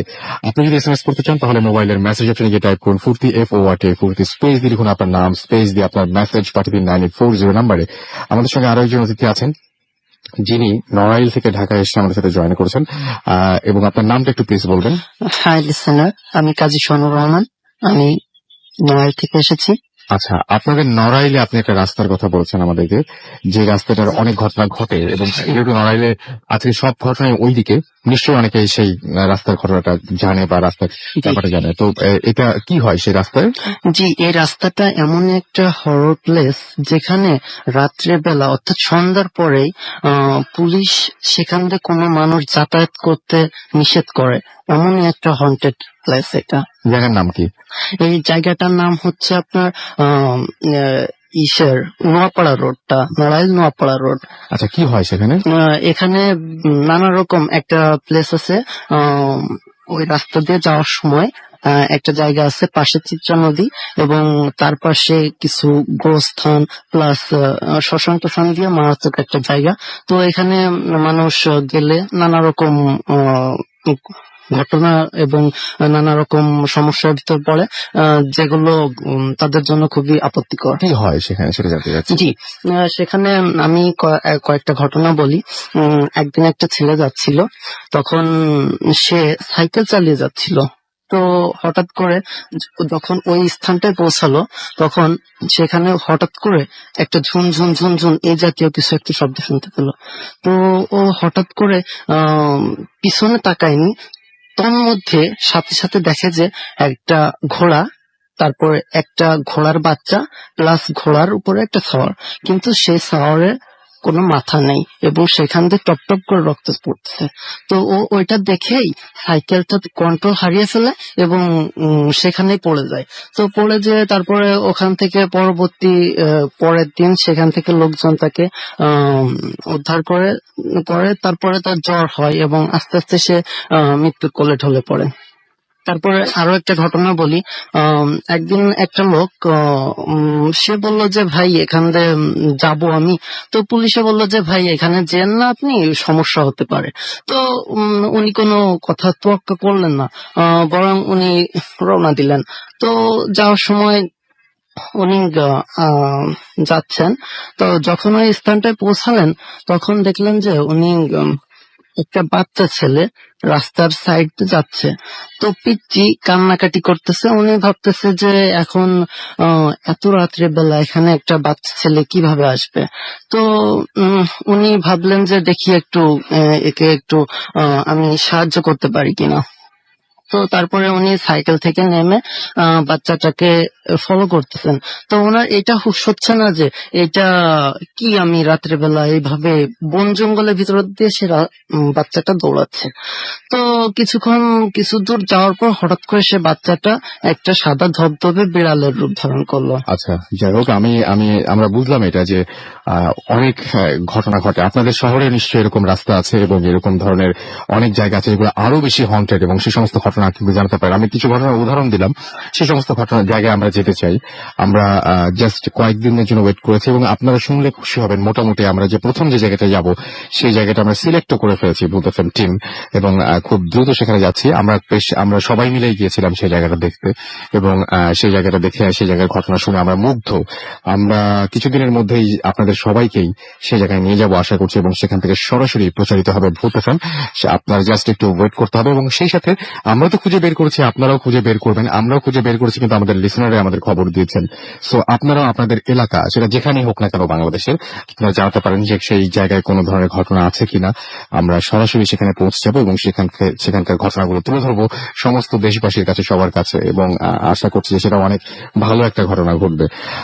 যাই হোক, আমাদের অনেকেই SMS করছেন, এখনো দেখতে পাচ্ছি SMS করছেন আমাদেরকে নিলয় রায়পুরা থেকে SMS করছেন আমাদেরকে, MD এহসান, পুলক ইসলাম, ফারহান আমাদের SMS করেছেন মিরপুর থেকে, সুমন চৌধুরী আমাদের SMS করেছেন, বৃষ্টি আমাদের SMS করেছেন, শাহানুর আমাদের SMS করেছেন অনেক ভয় পাচ্ছি, তর্পা আমাদের SMS করেছেন বাড্ডা থেকে, তার কাছে একটু ভয় লাগছে। আমাদেরকে সিলেট থেকে ইসমাম SMS করেছেন আমাদেরকে দেখতে পাচ্ছি। এছাড়াও আরো অনেকেই, সুমনা জ্যাকসন আমাদের SMS করেছেন হাসনাবাদ থেকে আমাদেরকে, এছাড়াও SMS করেছেন দেখতে পাচ্ছি মোহাম্মদ মামুন, এবং তার কাছে অনেক ঘটনা রয়েছে, এবং তিনি বলছেন যে কেমন লাগবে জানি না, আমার বাস্তব ঘটনা। আপনি অবশ্যই সেই ঘটনাগুলো আমাদের কাছে পাঠিয়ে দিন। যদি ভালো লাগে ডেফিনেটলি আমরা আপনাকে কল করবো বা আপনার ঘটনাগুলো পড়ে শোনাবো। রোমান আমাদের SMS করেছেন আমাদেরকে, আরো অনেকেই, শিপলু আমাদের SMS করেছেন, লামিয়া গাজীপুর থেকে SMS করেছেন। আপনি যদি SMS করতে চান, মোবাইলের মেসেজ অপশনে গিয়ে টাইপ করুন ফুর্তি FORTI ফুর্তি, স্পেস দিয়ে আপনার নাম, স্পেস দিয়ে আপনার মেসেজ পাঠিয়ে দিন 9840 নাম্বারে। যদি আমাদের ইমেল করতে চান, আমাদের ইমেল অ্যাড্রেস হচ্ছে bhutfm@radiofurti.fm, which is bhwtfm@radioforti.fm। আপনি যদি আমাদের ফেসবুকে কমেন্ট করতে চান বা ফেসবুকে আমাদের পেজে গিয়ে আপনার অনুভূতি বা আপনার মতামত জানতে চান, তাহলে চলে যান www.facebook.com/radiofurti। আমরা চলে যাব পরবর্তী ঘটনায়, এবং প্রথম যিনি ঘটনা শেয়ার করেছেন এবং যার ছবি আপনারা দেখতে পাচ্ছেন ফেসবুকে, তার অনেকগুলো ঘটনা রয়েছে। সেই ঘটনাগুলো আরো অনেক বেশি ভয়ঙ্কর, কিন্তু অনেক বড়। আমাদের হাতে সময় নেই, সুতরাং আজকে সেই ঘটনাগুলো প্রচার করতে পারবো না। অনেক মজার একটা ঘটনা ছিল যেটা আমি আসলে শেয়ার করতে চাচ্ছিলাম খুব বেশি, কিন্তু এই সময় এখন আর সেটা শুরু করলে শেষ করাটা খুব মুশকিল হবে, ছোট করে বলতে হবে। সো আমি সেটা চাচ্ছি না। নেক্সট উইকে আমরা তাকে আবার কল করেছি, তিনি নেক্সট উইকে তার সেই বড় ঘটনা যেটা রয়েছে, যেটা আসলেই অনেক বেশি ভয়াবহ, সেটা শেয়ার করবেন। আপাতত যেটুকু সময় আছে সেটুকু সময়ের মধ্যে একটা ছোট্ট ঘটনা তার কাছে শেয়ার করব, তার কাছে শুনে আসবো। এবং তিনি বলছেন যে তার সাথে প্রতিনিয়তই নানান ধরনের ঘটনা ঘটে। তার আগে আমি আমার আগের যে লিসনার, যে এতক্ষণ ধরে আপনাদের গল্প বললেন, আমাদের গেস্ট শুধু নড়াইল থেকে এসেছেন, তাকে অনেক ধন্যবাদ জানাচ্ছি। আপনার নামটা একটু প্লিজ আরো একবার সবাইকে জানাবেন, তারপর আপনার ঘটনাটা যাবো। হ্যালো লিসেনার্স, আমি মোহাম্মদ আসিফুজ্জামান পিয়াল বলছি। আমার সেকেন্ড যে ঘটনাটি আমি এখন বলবো, এটা আসলে আমার জীবনে একটি ভয়াবহ ঘটনা ছিল, কারণ এই ধরনের ঘটনা আমি জীবনে খুবই কম ফেস করেছি। ঘটনাটা এরকম ছিল যে আমার তো সন্ধ্যের পরে বাইরে থাকা মানা ছিল অনেক কঠিন ভাবেই, বাসা থেকে দিত না। তা সেদিনও আমি খেলা করতে করতে সন্ধ্যে হয়ে যায়, এবং সন্ধ্যের দিকে আমি বাসায় আসি, আম্মু একটু বকাঝকা করে। কিন্তু বকাঝকা করার পরে আমি ঠিকই হাত মুখ ধুয়ে পড়তে বসি, সবকিছুই আজিজ জল চলছিল। হঠাৎ রাতে খাওয়া দাওয়া করার পরে আমার শরীরটা একটু গরম হয়, হালকা জ্বর জ্বর ভাব আসে। আমি ভাবছিলাম হয়তো একটু শরীর খারাপ করতে পারে, আমি এটা সিরিয়াসলি নেইনি। রাত বাড়ার সাথে সাথে আমি তখন একাই ঘুমাতাম, এখনো একা ঘুমাই। রাত বাড়ার সাথে সাথে দেখলাম আমার শরীরের জ্বরটা বাড়তে আছে। তা আমি আস্তে আস্তে ঘুমিয়ে গেলাম, এবং হঠাৎ একটি দুঃস্বপ্ন দেখে, স্বপ্নটা এতটা স্পষ্ট ছিল না, কিন্তু আমি একটা দুঃস্বপ্ন দেখে আমার ঘুমটা ভেঙে গেল। ভাঙার পরে আমি দেখলাম আমাকে প্রচন্ড পরিমাণ জ্বর। তখন আমি আসলে এত জ্বর কিভাবে হলো আমি বুঝতে পারিনি। আমি খুব ঘাবড়িয়ে গেলাম যে কি করব। আব্বু আম্মু ঘুমাচ্ছে, এখন কি তাদের ডাক দিব? আমি ডাইনিং রুমে যে একটু ইজি হওয়ার চেষ্টা করলাম, পানি অথবা অন্য কিছু খেয়ে। তারপর ভাবলাম যে একটু রেস্ট নিই। আমি সোফার রুমে যে সোফায় যে একটু বসলাম। বসতে বসতে কখন যে আমি তন্দ্রাচ্ছন্ন হয়ে ঘুমিয়ে গেছি এটা আমার খেয়াল নাই। আমি সোফায় ঘুমাচ্ছি, এই সময় আমি একটি স্বপ্ন দেখলাম। স্বপ্নটা অতি বাস্তব ছিল, আচ্ছা, যেটা আমার কাছে একদম রিয়েল মনে হয়েছে। কিন্তু পরবর্তীতে এটা আমি বুঝতে পেরেছি যে না, এটা একটা স্বপ্নই ছিল। স্বপ্নটা ছিল এরকম, আমি ওই সোফায় বসেই ঘুমাচ্ছি, হঠাৎ আমি ঘুম ভেঙে উঠে দাঁড়ালাম। সোফা থেকে একটু সামনে আমাদের উপরে ছাদে ওঠার সিঁড়িটা, আমি গেট খুলে ছাদের সিঁড়ি দিয়ে ছাদে উঠলাম, ছাদের গেটটাও খুললাম। খুলে আমার মনে হচ্ছে কোনো একটা শক্তি যেন আমাকে উপরে টেনে নিয়ে যাচ্ছে। আমি নিজের অজান্তেই উপরে যাচ্ছি, কেন যাচ্ছি সেটা আমি জানি না। উঠতে উঠতে আমি ছাদের এক কোনায় যেয়ে দাঁড়ালাম। কিছুক্ষণ দাঁড়ানোর পরে দূর থেকে দেখি দুইটা আগুনের গোলা আমার দিকে আসছে উড়ে আকাশ থেকে। আমি দাঁড়িয়ে আছি এবং আগুনের গোলা দুটো এসে ঠিক আমার সামনেই দাঁড়ালো। কতক্ষণ দাঁড়িয়েছিল এটা আমি জানি না, তবে এটা দেখতে দেখতেই আমি সকালে আম্মু এসে আমাকে ঝাঁকা দেয় এবং ডাক দেয় যে এখন এখানে বসে ঘুমাচ্ছিস কেন। তা আম্মু বলছে, কিরে ভয় পাইছিস বা রাতে কোনো সমস্যা, বা তোর গাও তো এখন গরম লাগছে, শরীর কি খারাপ? তা আমি আম্মুকে বললাম যে এমন একটা স্বপ্ন দেখছি। তারপরে আমি তখন আমার গায়ে একটা জামা পরা ছিল অবশ্য। তারপরে আমি জামাটা যখন চেঞ্জ করতে যাব তখন অদ্ভুত একটি ব্যাপার দেখি যে আমার গলায় ছোটকাল থেকে আমার যেহেতু পরি বা জিন যায় বলেন এই ঘটিত একটি সমস্যা ছিল, আমার সবসময় তাবিজ ইউজ করতে হতো, এমনকি এখনো পর্যন্ত আমি তাবিজ ইউজ আমি দেখতে পাচ্ছি যে আপনি আজকে দেখেছেন আমাকে তাবিজটা।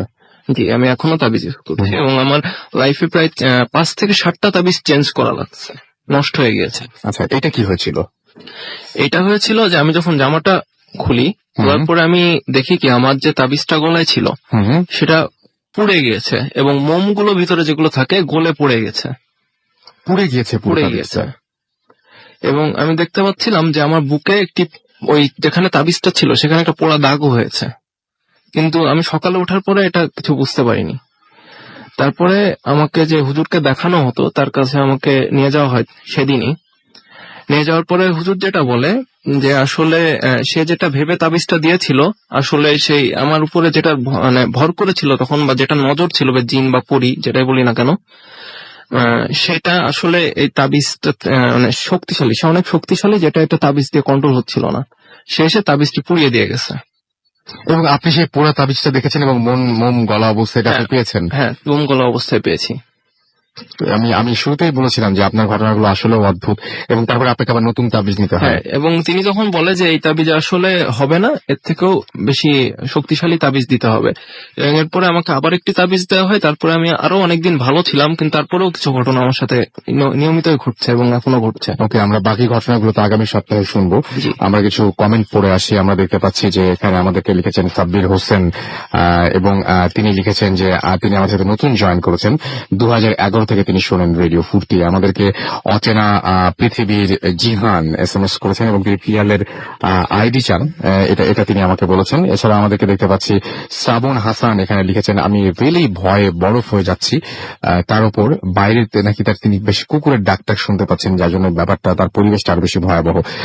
আমাদেরকে রফসান আল মাসুম ফেসবুকে লিখেছেন যে একটা অনুরোধ, যারা টুইটারে আছেন তারা ঘন ঘন এই ধরনের কিছু টুইট করুন, অন্যদেরকে করতে বলুন, আমাদের ব্যাপারটা, আমাদের চিৎকার ওদের জানিয়ে দিন। এছাড়া দেখতে পাচ্ছি যে আমাদেরকে